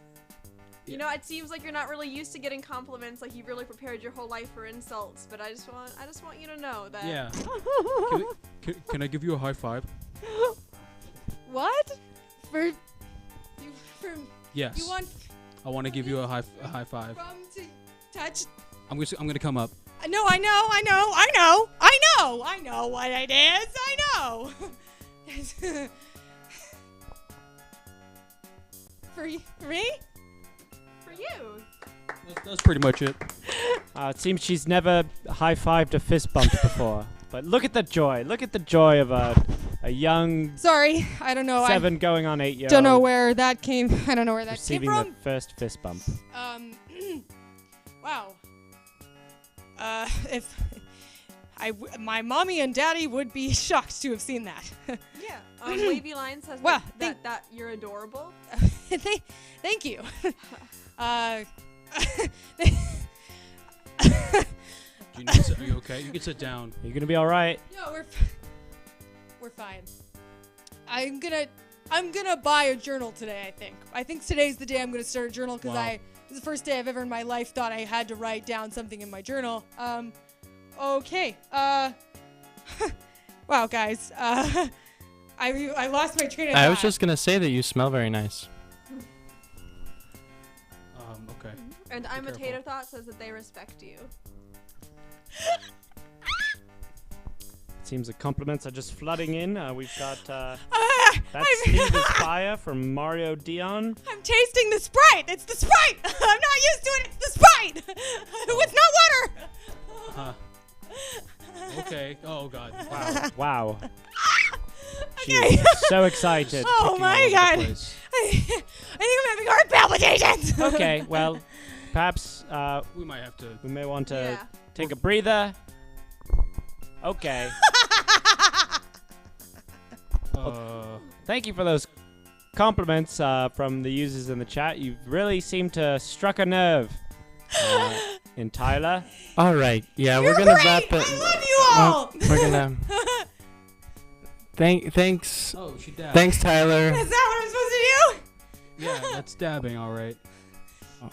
Okay. I think I'm gonna start wearing shorts. Thank you. Give it up for Tyler M. Wow. It looks like through your guys' love and affection, she was finally able to feel like a kid for the first time in a long time, and that's really heartwarming. And yeah, if you're just tuning in, this of course is Everything Now.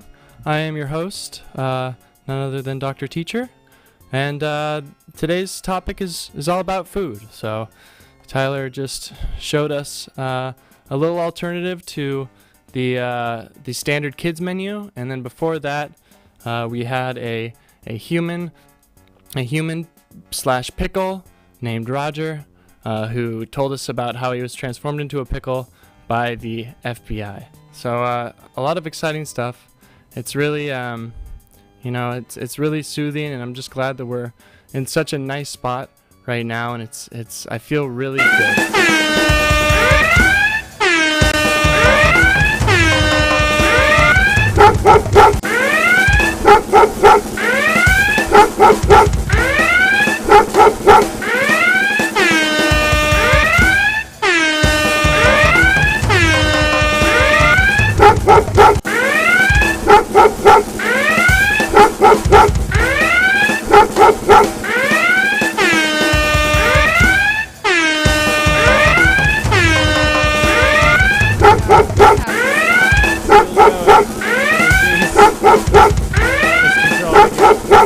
It lasts so long. Oh my. Wow. Oh, God, where is he? it's the Pepperman. Pepperman. Can we hear you? Can you hear us, Pepperman? Where's Pepperman? Oh my God. Oh my God. Oh my God, the Oh my Pepperman God. is eating from the mystery jar. Oh my God. Pepperman? Pepperman. Pepperman. That's the Pepperman out there. If you're not familiar. I he's- don't think he realizes he's on camera. Oh my God, look at that jar. Pepperman. What could that be? I think the bus is gonna come soon. Pepperman. Wait, everyone in the chat and on the panel. Let's I'll go chant. home to Get my it in studio apartment. there. Pepperman. Pepperman. Pepperman. Pepperman. Pepperman. I hear cheering. Oh Pepperman. shit! I'm supposed to do a second beat. Shit. Okay. Oh God. What's going on out there? Pepperman, can you hear us? Oh, hey, thanks for the follow, Jupiter Ninja. Thank you, Jupiter Ninja, for your support. Perhaps that will help. Oh. What's going on? Did we really want the Pepperman in here? Oh my God! There he is. I got a microphone. Hey everybody, it's Try This with none other but the Pepperman. How we doing? I didn't forget that I was supposed to come back. How we all doing? We got the Pepper Cam up right now, and if you're just tuning in, this is Try This, the show where me, the Pepperman, takes everyone on a wild ride to try something that they've never tried before. And you know it's a Sunday, so you know what that means? It's the mystery jar, yeah. It's the mystery jar. Jar. Ugh. It's the same They don't know what they got. They God. don't know what they got in the jar. Pepperman, what is it? I'd venture to guess that wasn't in the fridge. Pepperman, why is it? Why? Oh, it Why looks- have you done this, Pepperman? What combination of things could have possibly? I wish you could smell this right now. Oh God. What was Pepperman doing Yeah, Pepper. in the time during Tyler's? A lot of people are presentation? saying Pepperman looks sexy AF. We shouldn't encourage this guy. I don't. That's right. It's the mystery jar, and we're gonna go over to our panel. Hold the pepper cam real quick. All right. Introduce yourselves one more time. Hi, my name is Roger Gherkin. I'm an ex-spy and an author. My name's Tyler, and I'm feeling excited for the first time maybe in my life. Not about this though. My name is Ptolemy C. Ozarski, and I'm a little scared right now. And we've got. Special guest Aiden. I continue to not exist. He cannot find me. Sorry, I didn't mean to say a name. Oh no, we gave. And it's your boy, the God. Pepper Man, back at it again. And we're gonna eat from the mystery jar. Pickle boy, you go first. Oh. And take a big scoop this time. You really want to taste this I have one. to take a big scoop. Yeah, take a big scoop of this Okay, one. Well, I'll take a scoop. Mmm. Wow. Oh this yeah, spoon that's is a so big scoop. Oh yeah. Got a. oh. Yeah, there you go. Spicy. Oh, spicy. Oh. spicy. Describe it. Adjectives. Go. Spicy, sandy, gritty, flavorful, but not in a good way. Like, there's so much flavor. Oh, God. Oh, what is it? And we got a little bit of confusion from I'm a tater thought. Listen, I'm a tater thought. You're still on everything now. Don't worry, you haven't gone anywhere. But now you're within a mini little show within that called Try This. I usually do this in parks or by the subway stations. But right now I'm bringing it to everything now where I go and people try new things like bungee jumping or the mystery jar. So now we got a little girl, take a big old spoonful. No, bigger than that. Come on. You really want to try this? Yeah, there we go. You don't have kids. There we go.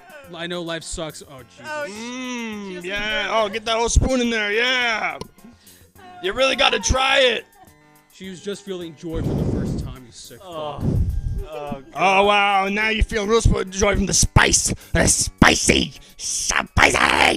Yeah, what adjectives go? It's like a movie. There's multiple acts as it travels through across your tongue. Great. More adjectives. It somehow turns into a gas and then back into a mushy solid in your mouth. Hell yeah, spicy with the peppermint. Try this. All right, Ed Hardy. Come on, let's get a spoonful in here. Get a big old Derogatory. spoonful. It's fucked up. Yeah, make a dent in that. Oh yeah. Wow, you really took a huge bite. Wow, let's get some adjectives up in here. Like, You can't say spicy because I already said that. Oh wow, it seems he's really struggling to get it down.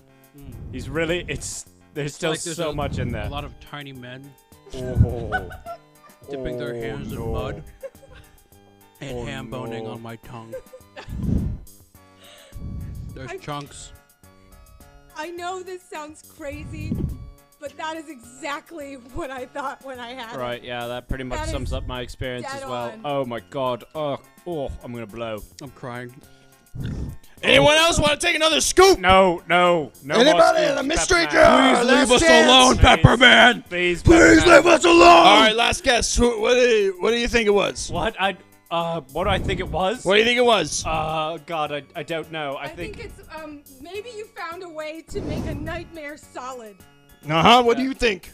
it's I think this is a very dangerous chemical. It like a shouldn't be- mixture of mayonnaise and It's definitely poison. Yeah, Yeah, it's I feel like I'm being terrible. And hurt. it's Mayonnaise and warm. what? Perhaps like a mayonnaise and a cream, And sprinkles. but it's sweet. It's sweeter than mayonnaise, You but it's got spicier. it. It was mayonnaise and half. What the In fuck? the my mystery God. jar, mayonnaise and half.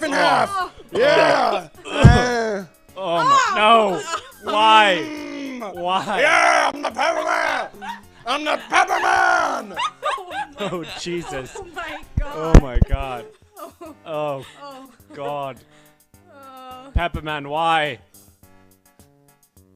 I definitely feel very close to you all, having gone through a unique trauma. Pepperman, you missed your bus, I think. Thank you going all to for coming on my show. I love you all. I love you. Hit the subscribe button with your little free Amazon Prime, and I'll come back for some more mystery jar.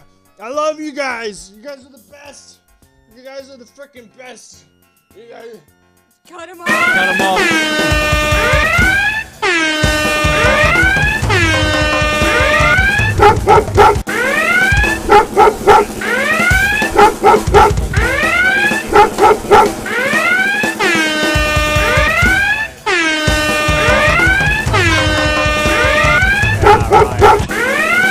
Oh my God! Get it off the screen! Jesus Christ! Oh my! What the Oh my fuck gosh! was that? Pepperman. I'm so glad that you didn't see me. I have never in my entire life been more happy to be a vegan. The Pepperman disappeared in a Oh. cloud of dust. It was horrifying. Yeah, I guess Wow. Whew.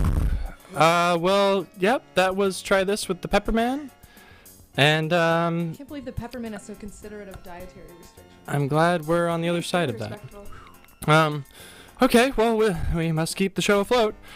So the next guest, we have none other than Ptolemy C. Ozarski. Sorry if I'm not pronouncing that right. Ptolemy that was Z. Ozarski. Please was- welcome. Anyone but the peppermint. that was Really. 100%. Oh. You okay? Okay, buddy? I'm good. I got this. Yeah, let's start it up. Hello, I'm Ptolemy C. Ozarski. I am a leader of catering over at Bites Camera Action Catering. We do catering for a lot of film sets and TV shows. I should have a presentation up here at some point. Bada bing. Point. There it is right there. There it Bites is. Camera Action with Ptolemy C. Ozarski. That's the old logo when my dad ran the company. I'm trying to change things up a little bit. Next slide is actually the new logo I'm working on right here. Oh. It's a proof of concept, pretty hardcore, but it is trademarked, so please don't take That is that. a concept. We've worked on a lot of films. Next slide. We've worked on films such as Contraband, American Hustle, Gun, The Prince, Oh. Set It Up, Fire with Fire, Airstrike, Acts of Violence, Cop Out, First Kill, Precious Cargo, that was a good one, Extraction, Vice, Inherent Vice, Get Rich or Die Tryin', Yoga Hosers, some short films, as well as the years 12 through 14 of Boyhood. Okay, Wow. so I've got two passions. I got cinema, it's my first passion. Next slide. Let me get in the middle a little bit here. Cinema shows us our idealized selves in a funhouse mirror fashion, allowing us to express our true feelings with media that we hold dear, acting as an advertisement of the soul, or for better or worse, Bibles for the subconscious, and thusly behavior, even if we will have the most beautiful of intentions. Our human consciousness is a tragic burden that puts us in our own ways, yet ultimately is a uniting factor regarding humankind, and cinema helps us explore and understand this through the art of storytelling, so lifelike that it influences our own dreams. And my second passion Whoa. is food. Everyone likes it. It's good for the tummy. In fact, next slide. Slide before that. I want to make a point here. Thank you. Jesus liked food, and he was also food in a way. Can I get an applause break for that, please? Very Guess you're perceptive. right. Thank you. Next slide. So I'm here with a simple message. Chef presentation in media kind of sucks ass right now. It's not cool. It's lame. It's boring. It's old school. It lacks sexy danger, and it is not punk. And if there's anything to know from tonight's presentation, it's that chef is punk. Next slide. Right, yeah. Look right at that. on, dude. It's a pretty punk thing, okay? So I thought about this over and over again while I was filling up the hot dog machine at work. Chef is punk. I kind of kept thinking, chef is punk. Chef is punk. Chef is punk. Chef is punk. I thought about this so much that I got a tattoo. Zoom in on the bottom of my chin. It's a little fresh, but it might be visible still. Oh wow, you can see. You can Chef sort of. is punk. Is that Fresh what does that ink. say? Fresh ink. Chef is punk right there. There it is. Yeah. So I've been thinking about this a whole lot here. Being a chef is punk, but I'm not seeing punk chefery in media. I'm going to go ahead and go to the next slide. So here's some movies that represent chefs in their natural, habitat, if you will. But it's all wrong, folks. It's all dialed down. It's for kids, for babies. It's not the real thing, okay? Eat, drink, man, don't women. coddle them. Exactly. Yeah. Hey, we should get Great. We should get I water. drink coffee every day, Black. You're kidding me. So movies like Ang Lee's Eat, Drink, Man, Woman, great chefs in that film, not punk, decidedly. Burnt is kind of punk until the end when he has to learn his lesson and get better because apparently he was just being too much of a dick or something like that. I don't know. It's kind of lame. 100-Foot Journey, they're all chefs and it's kind of like nice and everyone's connecting and whatnot, but again, not punk rock. At least aesthetically speaking. Ratatouille, pretty good. There's a great chef in that. He is a rat, though, and he is, in fact, puppeting a really bad chef who's lame, out of luck. He's a loser. The best chef in that movie would be a combination of, next slide, the characters of Horst and Remy. You can either take the rat head and put it on a human body, or vice versa. I'd say that it's not punk enough, okay? Out there in the chat, whoever just mentioned that Ratatouille is not punk. Not enough. The whole point of my presentation is that we can take it even harder than we have been so far. Next slide. So here's some people on TV who are, inching toward punk but aren't punk enough. Emeril Lagasse, when he says bam, it's pretty cool, but everyone then laughs and they feel safe. No, I want him to fire a gun in the air or something like that, like an actual bam. Oh. Something like that. Anthony Bourdain, he was pretty punk, so punk that he died. That's too punk in my opinion. There is a line, folks. Gordon Ramsay, he yells a lot, pretty punk, but he doesn't yell at kids. He should yell at kids because kids are fucking lame. Next slide. Fuck kids, they're your worst customers ever. They're all so picky and they're all worried about what they're going to eat. And they have these kind of the palates of infants and whatnot like that. And I'm sorry about this. This is part of my presentation before I met you. But I don't like kids. I'm sorry. You're a cool kid, though. Hey, thanks. Yeah. I mean, kids need to hear this. Exactly, yeah. You see that kid in the bottom right there? That's the one from Jurassic Park who was talking to Dr. Grant. If that kid came into my fucking restaurant, I'd be all like, yeah? Oh, you want smiley potatoes, right? Whoa, back up. Whoa. Let him Now it's getting violent in here. Get out of my straunt. That was violent. Get out of my straunt. Did you just say get out of my straunt? Get out of my straunt. Next slide. Like restaurant? Yeah, so there's two things here. A lot of movies are either good at cooking, but not punk, aesthetically speaking here. Obviously, you got Cooking Mama, great video game hero, not punk at all. Julie and Julia, neither of them are punk, although the Talking Heads is playing in one scene in the movie. My mom loves that movie. We got the chefs from Big Night, I believe, that has Tony Shalhoub and Stanley Tucci making this big weird egg dish that everyone loves so much, apparently, but looks kind of gross in my opinion. Binging with Babish, not punk, he doesn't have a head. And Babette's Feast. Babette's Feast is not punk, but, next slide, it is a very beautiful movie. It's very touching. I believe it is Pope John Paul II's favorite film, as well as the current Pope. Wow. It's a very touching film about someone from a lower class making meals for someone of royalty. It brings together all types of humanity because we all need food, right? That's my second passion. That sounds really nice, actually. It's pretty beautiful. Yeah, next slide. lovely. People who are punk but probably not good at cooking. Wolverine. Got the knives. I don't think he knows what to do with them other than smoke cigars and say the F word. The guy from Whiplash, pretty fucking punk. You got the Joker over there, Sid and Nancy. They're too doped up to probably do any cooking whatsoever. Tyler Durden.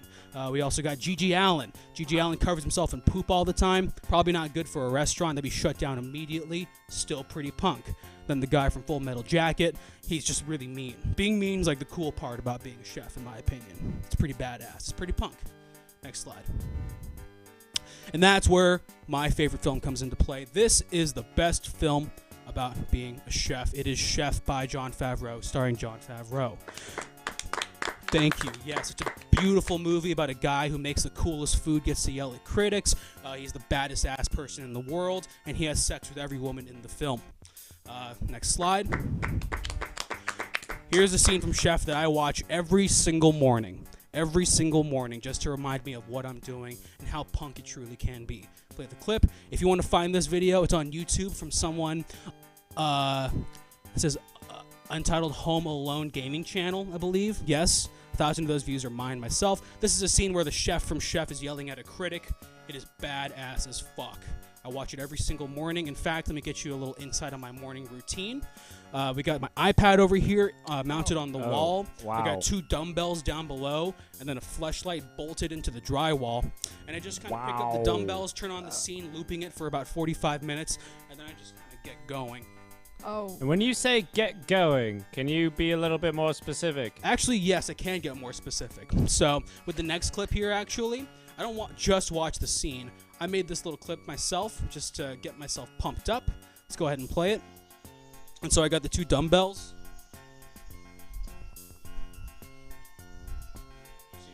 Get it from the side, maybe. 'Cause you got your pelvic thrust and also- Oh. Right, and now I'm starting to get a bit of a better idea of the visual component. So you're really just you're lifting the weights and you're really just going at it on the wall. As an 8-year-old, I'm getting a picture of what this is. Have you had the talk yet, Tyler? I gave myself the talk. Okay. All right. Wow. I Not feel good. leaving much to the imagination. Feeling there. good. Yeah, I'm all for the sake of transparency and my beliefs. So let's go to the next slide here. I want to get us to our main event. In conclusion, the good things about being a chef include you're being so good at cooking that you can tell people to fuck off.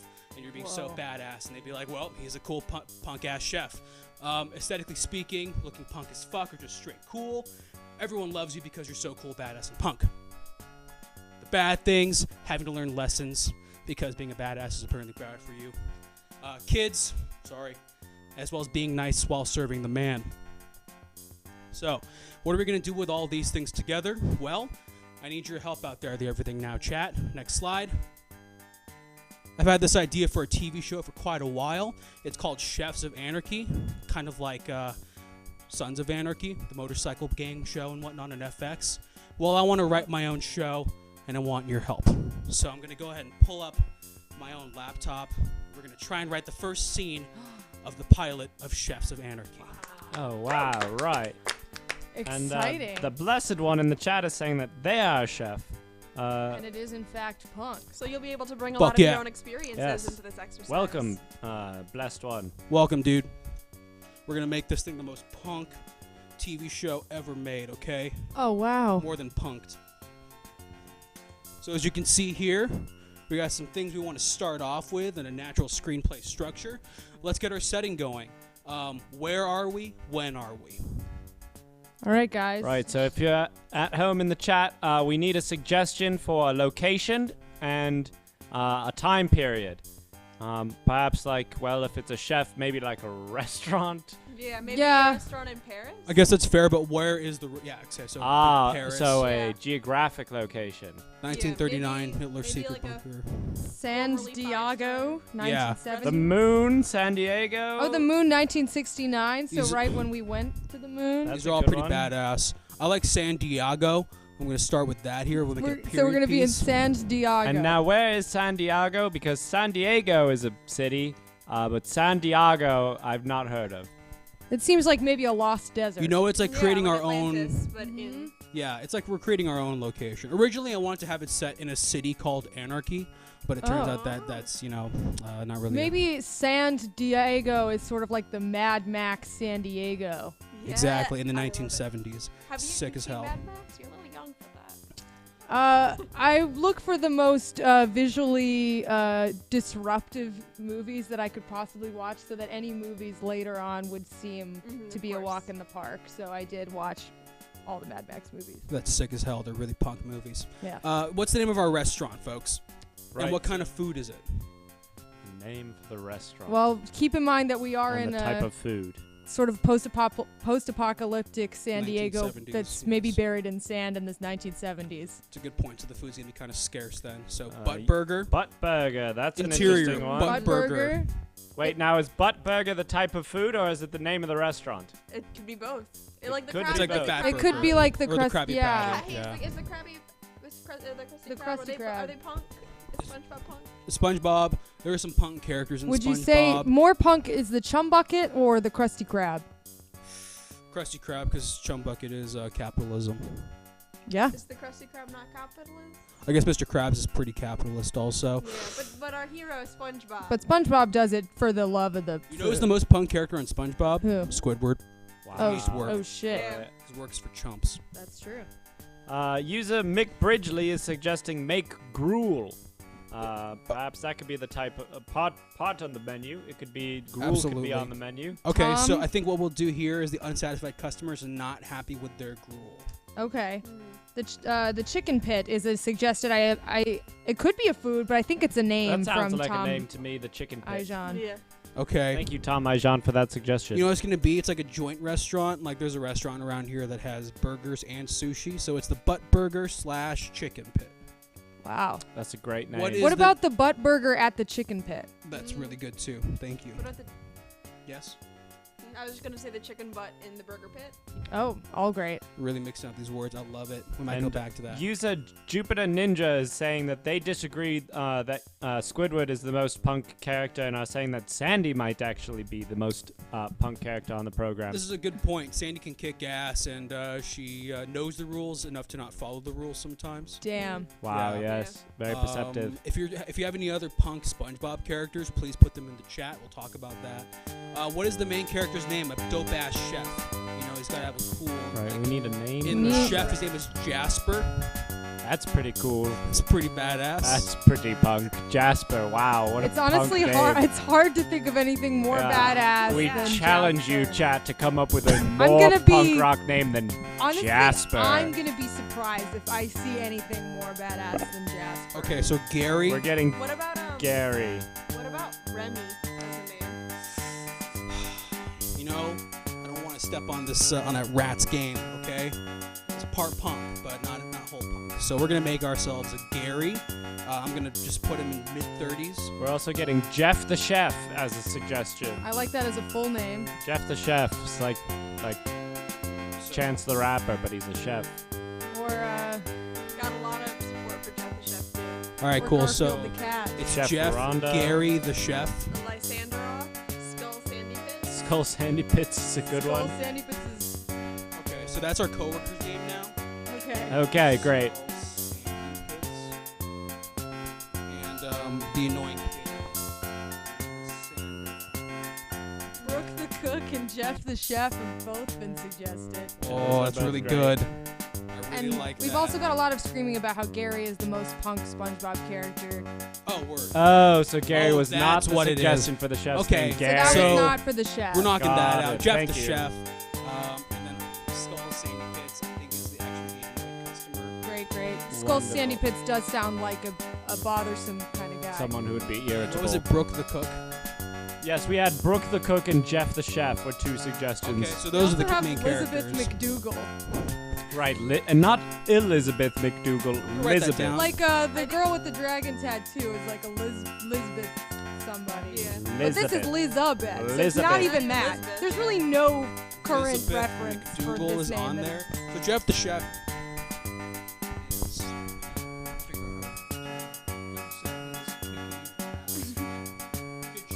Great, great. A brand new butt burger. Oh, we're Sounds hearing like the music. the music is, is a bit too drowning loud. us. Let's go ahead and turn the music down, Mr. Brain. Thank you for that. If you have any other comments about the audio or anything like that, we always love to hear those. So thanks for that, Wavy Lines. Yeah, we can always work on that for you. Wow. Okay, so here's dinging coming from the front desk. Jeff the chef looks up and looks pissed. Uh-oh. And then Brooke the cook. All right, so Jeff will be like, Brooke, what the fuck, dude? Right, that's some good You're ruining punk my dialogue. That's punk. That is some punk dialogue. Welcome to Butt Burger, home of the Butt Burger. Can I take your order? That's probably what it sounds like when they answer the phone. Yeah. That was pretty good, yeah. It's Pretty true. good. In fact, we're going to put that in the background up here. You can hear that in the background, incidental dialogue. Oh, good. Jeff the chef, Brooke, what the fuck, dude? You're ruining my flow. Typo. Don't get typos in there. No one's going to read your script if you got typos. Typos aren't punk? True. Why is typos are punk, so I guess we should leave typos in and tell the executives in the studios suits to fuck off. Got it. You know what I Hell mean? yeah, right. That sounds good. Yeah. Okay, so what is the unsatisfied customer complaining about? We were talking about gruel. Yeah, something about bad gruel. Okay, so he's not happy with Yeah, gruel. user Mick Bridgley suggested. Thank you, Mick Bridgley. Gruel earlier. Subpar gruel. Gruel not up to standard. Okay, so Brooke, what Nothing the worse than a bad gruel. C- gruel. Brooke, what the fuck, dude? You're reading my flow. Hey, that dude out there Whoa. doesn't like the gruel. I noticed it. Who was that? Whose That's voice? Brooke the cook. That was Brooke the cook. Can we get Brooke that the line cook. one more time? Hey, dude. Hey, that dude out there doesn't like the gruel. The gruel. Wow, Gonna do something about it, boss? Do you have a specific actor in mind for Brooke the cook? One of the most punk actors out there, John Leguizamo. You know what? Now that I hear what you were thinking, I understand the voice. I don't know who that is. He He's plays the sloth in Ice Age. He plays the sloth in Ice Age. He kills himself in The Happening. That's pretty dope. Anyway, Do you want me to help you hold that? you know, that'd be punk of you, honestly. But Wow, that'd be super punk. yeah, I'll just type with one hand. It's fine. Okay, so then Jeff is super pissed. Drops his knife. Slow mo. The knife falls to the ground. He kicks it, and it stabs into the wall. Whoa. Oh, fuck. Oh. That is punk. And you're putting oh fuck in the scene directions? Yes. Just making sure. Interior butt burger at the chicken pit. Main floor. So, Jeff, the chef, kicks the door in and stomps into the restaurant. And Tom Maijan Yeah. is suggesting that maybe Dr. Gazpacho Duval enter the scene. Finally at this makes his point. appearance. Yeah. It's a great point. This Yeah. could be the time that he enters This the feels scene. right Yeah. for Dr. Gazpacho Duval. Yeah, I was thinking, when are we going to introduce him, right? I think we were all thinking that. Yeah, so at this point, we're going to be introducing, kind of through the background, the incidental characters that we're going to know to love. Oh, so it's from sort the of like. series. So, Okay. we have Lisbeth McDougal, as well as, what was their name again? Dr. Gazpacho Duval. Dr. You know. Gazpacho Duval.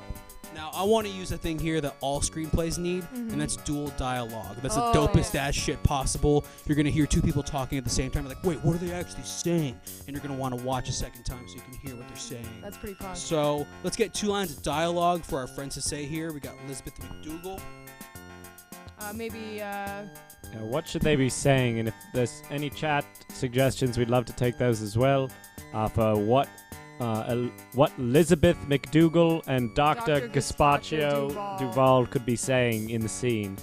Oh, okay, we've got one from Jupiter Ninja. Erg, Brooke, I'm trying to cook a butt burger, but I'm dummy thick. Oh. Why don't you read the rest of it? I'll I'm read only it. a child. Right, so, Brooke, I'm trying to cook a butt burger, but I'm dummy thick and the clap of my ass cheeks keeps distracting the customers. And then we've also got, these pretzels are making me thirsty. Right, and so I think those are two Those feel equally like- quality. Those are To me, neck those and are neck. to me those are coming from two people in the same environment. Right. Right, that's That those feels people. like the same. They're in the same world. Yeah, they're having a conversation for sure. Okay, so I'm putting that dummy thick line in Jeff the Chef's mouth now because I think that makes logic more. Great. So yeah, Oh, because he's That's- cooking. That's That's very yeah. punk. Yes, very so punk. now the indeed. scene goes, Brooke, I'm trying to cook a butt burger, but my dummy thick and my ass claps are distracting the customer. And Brooke goes, hey, that dude out there doesn't like the gruel. You gonna do something about it, boss? And then Jeff drops his knife, slow-mo. The knife falls to the ground, but he kicks it, and it stabs into the wall. Oh, fuck. Interior butt burger at the chicken pit main floor. Jeff the chef kicks the door in and stomps into the restaurant. You hear Elizabeth McDougal in the background. These pretzels are making me thirsty. And then we need another line of dialogue. The health inspector just arrived and he's sopping wet. Oh, that's good. Great, great. Is Dr. Gazpacho Duval, is he like speaking in third person? Is he the health inspector? Like he kicked in the door and he's like, the health inspector arrived and he's sopping wet. That could be a twist. Or That could is be a he twist. talking about someone else? Honestly, I'm thinking about it in the sense that he's kind of like the norm of the butt burger at the chicken pit. He's just like a recurring customer. He's like, he knows what the Like a regular. he's a regular, yeah. And so when he comes in, everyone's like, Dr. Gazpacho Duval in unison, Okay. like Norman Sure. in Cheers.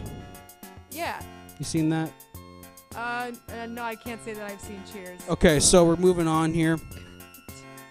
These people are talking, and then Jeff, the chef, approaches this annoying little pissant. Okay. Skull Sandy Pits. Oh, right. No, Skull. Skull, I almost I had forgot so about Skull left Sandy that Pits. behind in my mind. Wow, I'm glad we're picking up Skull It's sort Sandy of like Pits. finding a buried treasure that you'd long forgotten to come upon Skull Sandy Pits at this time. We should all practice how we react when Dr. Gazpacho Duval walks into Oh, right. into the I believe it's called the Butt Burger at the Chicken Pit. The butt burger at the chicken pit. so maybe is the someone name. do a little bell dingle. Ring-a-ling-a-ling. Oh, it's Dr. Dr. Gazpacho Gazpacho Duval. Duval. Yeah, that felt good. That felt right. That felt Yep. Good. That's All right, so That's Jeff good the to chef hear. approaches this annoying little pissant Skull Sandy Pits. Yo, this gruel fucking sucks! Kiss my ass! Whoa. wow. And Unsatisfied now that customer. is punk right there. That's super punk. That's But you know very what? punk. You know what? Jeff the chef is even more punk. Okay, and this is San Diego, and that kind of thing I doesn't forgot play. we were in San Diego San- this whole So, time. You know, I think when this film comes out, it's important that they almost make San Diego like a character in the film. Yeah. It's Right, true, like yeah. the city of New York in a Yeah. Woody Allen film. Yeah. Not punk. He's not punk. Okay, so Skull Sandy Pits says that shit. Skull Sandy Pits spits in Jeff's face, Whoa. but Jeff dodges. Wow.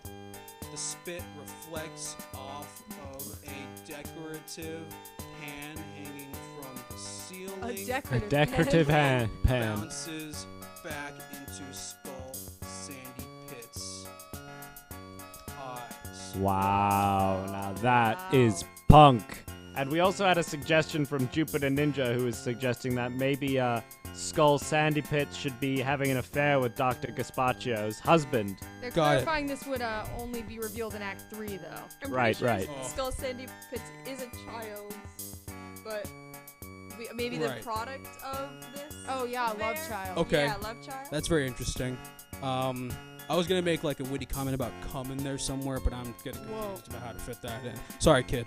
If somebody in chat has a way of incorporating comment to this. Yes, thank you. Yeah, please throw that out there. We also have a potential quote for Dr. Duval. Please. Dr. from- Gazpacho. Right, Dr. Duval. Oh. Duval should react to this thing happening. Well, Tom Everyone has in a the suggestion. Yeah, What's he Tom say? is saying, team, we're only going to get through this if we work together and play the Creed-only jukebox for inspiration. That's pretty That's good. pretty good, right? And we all know that Creed is very punk, so that. Even I know that. So thank you for that suggestion, Tom Ijan, and that great punk music reference. of Creed. Absolutely. Very, very sick. Christian punk in a way, you know. Yeah. Christians need punk too. Oh, And what a no. disaster suggest Oh, suggesting what if the gruel is actually cum and that's why it's too spicy. you know what? I hate to over.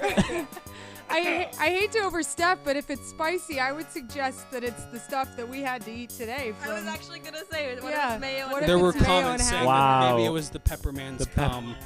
No, No, no, it's fine, it's no, fine. Mr. No, Pepperman. no, no. Please, Mr. Pepperman, spare us. Okay. I- Jeff. he seems to have crawled back We- into wherever he was. We gotta be quiet and try not to summon him. Right. Sorry. Yeah, we can't see his name. If you say Sort the of like- if you It's say his the name P 3 man's times. name 3 times, he appears. If you say the P-Man 3 times, Oh, someone true. else entirely appears. Right. Yeah. So no more mentionings of any of these strange men. John just pitched a sort of comedy of errors, a little kind of back and forth comedy moment. You got your cum in my gruel. Well, you got your gruel in my cum. Right, like the It's you like- remember those Reese's commercials Yes, with the I get chocolate it. and the peanut butter, but it's with cum and gruel. Okay, so we'll just do that then. We can use some screwball comedy in the cold open. Yeah. Let's. That's good. Skull Sandwich Very punk. Pants. Yes. Yeah. Charlie Chaplin was the original punk. So you This is got very Chaplin-esque. come in my gruel, and then I'm gonna delete this line of dialogue I had Excited already. I for hope my you mom like to my watch cum. this episode later. God. No, I'm I think you excited reverse that actually. for my thief parents to watch this. One of the other Yes, customers hopefully you like opens their burger and shows it to their friend. Does this look like cum to you? That's from Wavy Lines. Okay. I'm wondering if we have to settle on cum We don't have to. That was just an option. as the theme for the, just as an 8-year-old. Yeah, but that Whoa. does bring a lot of like Okay, good so stuff with the health inspector storyline later on, and that's an important life lesson. That's true. True, We're true, setting true. up, and also we've got a suggestion here from user VCV1. And welcome, VCV1. I don't think I've Welcome, seen you yeah. in the chat so far tonight, but Thanks they're for joining us. suggesting we salt our burgers with salt produced by seamen. That's really actually really funny. I don't get that. Because like of brine, like salt water in the seaman. on the seaman have provided our salt. It's not a funny line. There's no double entendre. There's no Oh. puns. It's just some world building. Okay. Got it. Also, high BCD. Okay, so far I have it that the lines of dialogue go, he spits the thing, it bounces back from the ceiling pan, and Right, then decorative The ceiling decorative fan. ceiling Skull, fan on the wall. thank you, Skull, Sandy Pit says, fuck! And then Dr. Spatro Duval in the background says, team, we're only going to get through this if we get together and all play the Creed Jukebox playlist. I think that was a line by Tom. The Creed only juke. Creed only. Skull Sandy Pits goes, your gruel tastes like cum. Does this look like cum to you? And then Jeff the chef leans in and says, we salt our burgers with salt produced by seamen. And then Jeff the chef leans in and says, but I also put my cum in it. Oh. And then we need an act of violence. Okay, great. We need an act of violence to show just how badass and punk it is. And then that's the cold open of the show. So what And should... this is all in the opening. This is all This the is cold before open. The theme song. It's Right. exterior, the butt burger at the chicken Pit. pit. Title: San Diego, Diego, 1970s. Cut to the kitchen, and then that's where we start off. Great. So And we need an act of violence from the chat. Could the food itself, the burger, could it explode? That's That's very bold. That's That's very very bold. bold. Okay. Wow, I like Tom. this one from user What a Sorry. Disaster, who suggests Jeff gets on his skateboard and kickflips someone to death. that sounds pretty. Okay. fun. I'd like to combine all these somehow. So I'm gonna get SWAT in there. I'm gonna get the exploding burger in there, and I'm also gonna get the kick flipping to death. Great. So let's just open up on the window. Yes. So Jeff grabs the Skull's burger. I like the specificity of the SWAT entering Monsters Inc. style. Yes. Right, yeah, that really paints a picture. Thank you, user Tom Ajan. I think most of us aren't sure what it would look like just for normal SWAT to enter, but Yeah. when you say Monsters Inc. style, that's something we That know. really solidifies We the know image. what we're Really I also clears like the things idea up. of San Diego existing in a universe that has this door system in place where, like, Yeah. Jeff the chef could be in your house at any time and Right. you don't know when. That's scary as hell. User Sparky Sparkles is suggesting that Brooke the Cook a roundhouse kick Dr. Duval. That's a great idea. I'm gonna put that in there too, even though I've accidentally written that Dr. Gaspacho is actually helping them out. But I think there's some inter-family violence would show Yeah, how yeah, punk yeah. it is, like Sons of Anarchy, but it's Chefs of Anarchy. So I don't know if you can see on the screen here, but I also put my cum in it. Jeff grabs the skull burger, throws it against the wall, it explodes. Dr. Gaspacho Duval throws Jeff a skateboard. Jeff starts kick flipping with the board hitting Skull in the face over and over again. Meanwhile, I'm gonna write this in. Brooke the Cook starts beating the shit out of Dr. Gaspacho Duval. Was there anything else to that comment from Tom? I think you. You mainly got the I think you got you got it. the highlights. Okay, all right, good. Tom is asking if this is based on Hamlet at all. And I would- Essentially, essentially. Sons of Anarchy is very Shakespearean, obviously. So I'd like to base ours off of, like, I don't know, Twelfth Night. Bye, Mick Bridgely. Thanks for tuning in. Thank you so much for joining Hi, us Bridget. here. It's like SOA, yes. The script is punk as fuck. Yeah, what a disaster. Thank you.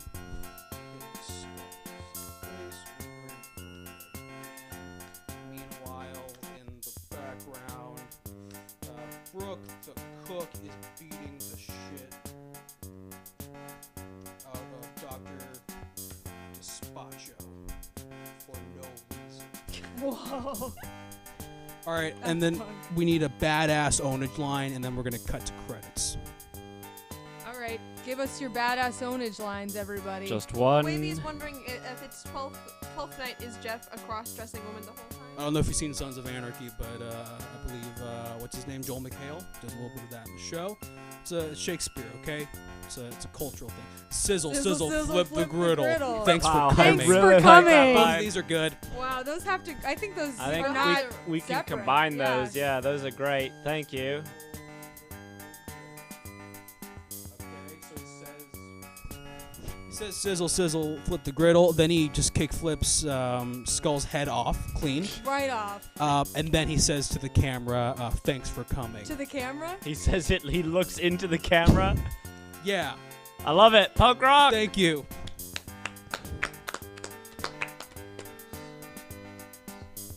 I have a question for you. You know that Postmates ad where the girl with pink hair has to cook dinner, and so she orders Postmates, and she's like, "I'm a chef. You could be a chef too." I've seen that. Is that punk? No. But I think that everyone could be punk and a chef. Thank you. Yes. No. But I think that's being sold to us in a pretty little package. You know, like where are the flames? I mean, isn't anyone asking that these days? Where are the flames? I don't That's think right. I'm I didn't asking even that. think about where the flames had gone. I haven't seen them. You know. Where are they? Okay. Okay. End of cold open. Let's go ahead and give this a nice read. Can you guys see from over there? Sort of. Yeah, Sort of. Okay. Enough. You know what? I'll just go ahead and do this read by myself then, bouncing between the characters. I think that's for the best. That's probably that's good. Okay, Do great. you need any you want us to scream or yell or anything during Damn it? We're right, happy to do Sparky that. Sparkles. Yeah. Should we act it out? We could, if you guys want to come over here. At least the child and the pickle. Could we actually have us act this out? I guess I have to be Jeff the chef. I can read screen direction. Thank you. Yes. Okay. Oh dear. So we're gonna pass around the microphone too.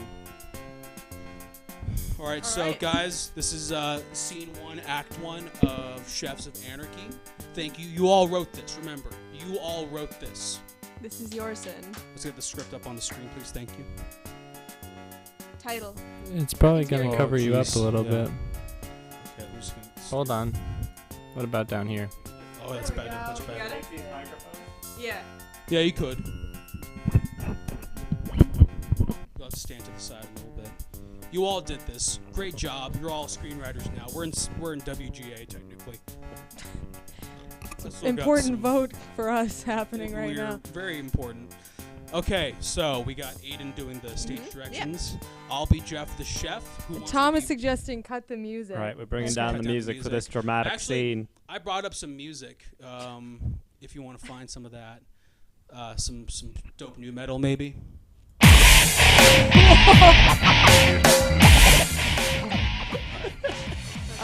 Great, that sounded So- really great. So Wow, I'll be that's, Jeff the that's chef. fascinating. Creed, right? Yeah. Yeah. You be Brooke the cook. I'm Brooke the cook. You're Dr. Gazpacho. Dr. Gazpacho Gazpacho Duval. And then you'll be, I guess, everyone else basically. Okay, so I'm Skull. I guess you're Skull. the bad I'm guy. Brooke and Skull. And Brooke who are and you? I'm Jeff the chef. Okay, got it. yeah. And I'm Dr. Gazpacho And Duval. I'm everyone else. Yes. Okay. Basically. Yeah. I trust your acting skills. Yeah, thank you enough that I have a lot of experience to create a deep picture of any character. Okay, let's go ahead and get this started. Sounds good. Right. Interior butt burger at Chicken Pit night, San Diego, 1970. Jeff the chef is kicking ass in the kitchen. flipping a brand new butt burger. You hear dinging from front desk. Jeff the chef shoots a look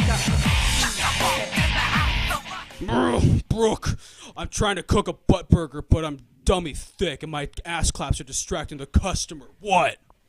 Hey, that dude out there doesn't like to gruel. You gonna do something about it, boss? Jeff drops his knife. Slow-mo. The knife falls to the ground. He kicks it, and it stabs into the wall. Oh, fuck. Oh, fuck. Interior butt burger at Chicken Pit, main floor. Jeff the chef kicks the door in and stomps into the restaurant. These pretzels are The making health me inspector has thirsty. arrived and he's sopping These wet. pretzels are making me thirsty. Sick. It's Jeff- me, Dr. Gaspaccio Duval. And me, Elizabeth McDougal, talking together. Jeff the chef approaches this annoying little piss ant, Skull Sandy Pits. Yo, this gruel fucking sucks. Kiss my ass. I'm sorry.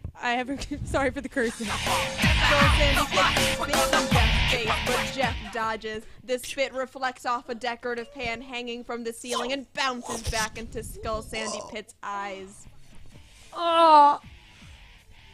Yo, Fine. this gruel fucking sucks. Wait, it's fuck. Thank you. I couldn't see because of the spit in Oh, my no, eye. That's fine, yeah. Next page. Fuck. Is there no more of that? Okay. Oh.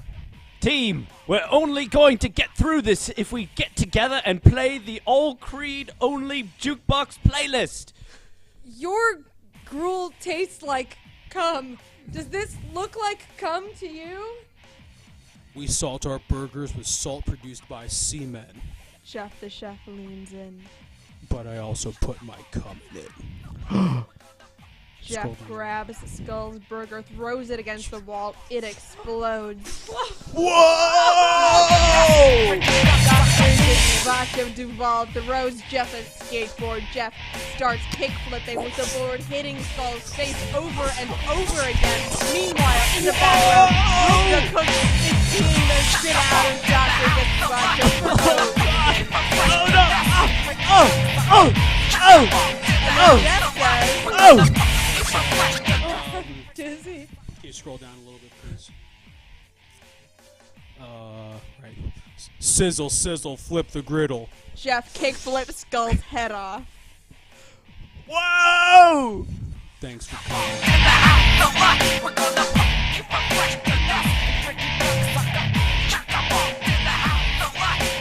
Right, and so that's when the credits would roll, right? The That's opening when the credits of the opening show. credits of The the show opening roll. credits of the show. Yes, exactly. Great. I think that's a great cold open. And ladies and gentlemen, that's That's the your beginning. punk-ass TV show that you helped co-write. You're getting executive producer credit, all of you. Wow, well done. Well done to everyone I here gotta- and everyone at home. That was quite a dramatic, amazing scene. That's I got- basically a reel. We can just send that over to agencies now, I think, and we'll all just Wow. get it. It's gonna go like that. That's the first time I've ever cursed. How's it feel, dude? Come on, high five me. From you wanna Fuck, let's do it, man. Hey, that was basically a high five. Wow, yeah. Miss thank you, Manface Miss for the 20 Manface. Mrs. Manface, thank you. Thank you, everybody, for being a for part your of support. that. Mwah. I have to sit down. Mwah. You know it's punk as hell, Sparky Sparkles? Mwah. Like that. So you do the chef kiss. So, mwah. It's punk as shit. All right, well, that's it for my segment, honestly. We wrote a nice script for a pilot. So if you have any questions about my philosophies or my experience being a catering captain or a chef in the industry for a while, please ask away. Oh, I don't know if I My God, is there have anything anything left. Is to- there any Left to mystery say. remaining? I don't know. I'm going to take a seat. Take a little Chat, breather. do you have any questions for our expert here? Yeah, I'm pretty wiped from that experience of art and camaraderie. Miming kick flipping someone to death is it takes it out of you. And you know, it's hard enough on its own. It's even harder when your stomach is full of mayonnaise and half and half. Half and half. Yeah, my head really hurts. It's thumping right now. God, Interesting. yes. I'm also, it's like, you know those men that dipped their hands in mud and then put them on my Yeah. tongue? It's now they're marching in my brain. Oh no, they're organized. Like organized, yeah. Oh. Well, if you don't have any questions, We've got one question here from user What a Disaster, who's asking, go on. I also have this question. is there that much cum in cooking in real life? Only at the beginning and the end of the day, dude. Whoa. What could What that does that What mean? could that mean? What do you mean by that?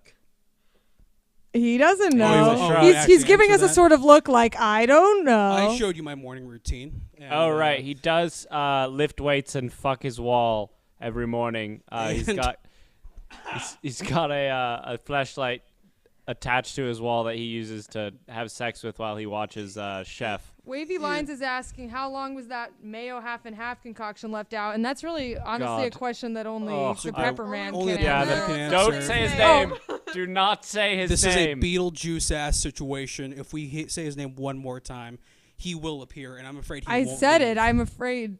But to answer your question, we have no idea. God, we would love to know how long it was out for. It seemed like days when we tasted it. Yeah, when you taste it, you do get the sense of, like, time. Yeah, time had passed. You take a bite, and it's as if I you've felt- lived ages I felt as though I had in lost. in a single moment. Just this general sense of loss. Right, well, We're not No. going No, we will not. to do that. absolutely. We are not. Oh, no, God, guys. No. I'm No, taking your chat, names off you know the not script. what Chat, you you- do. Chat, I don't know if it counts when you say it. You have to stop. You cannot. All right. Well, as I far- think that about concludes. I don't want the Pepperman to come Don't either. say it. So. Said it. Oh, God. Oh no! Did I just Dr. say it? Fisher, no. Oh no! Well, quick, hurry! Let's end the show. Everybody, get up on stage. Get on stage. Well, You gotta say the lesson. Right. Come on, Aiden. Oh God. I'm so scared. I've never been more scared in my life. It's okay, little kid. I've never been more scared in my life, and I've had so many bad things happen to me. Okay, food. Food. Will Always. betray you.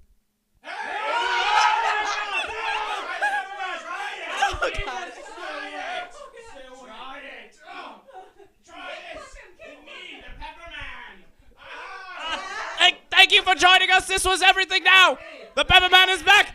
Shut it off. Shut the thing down quick before the Pepperman gets us. We'll be back on Wednesday night at 8 p.m. Please join us again. The Pepperman is back. Oh, God. Oh, God. Oh, Jesus. I'm getting out of here.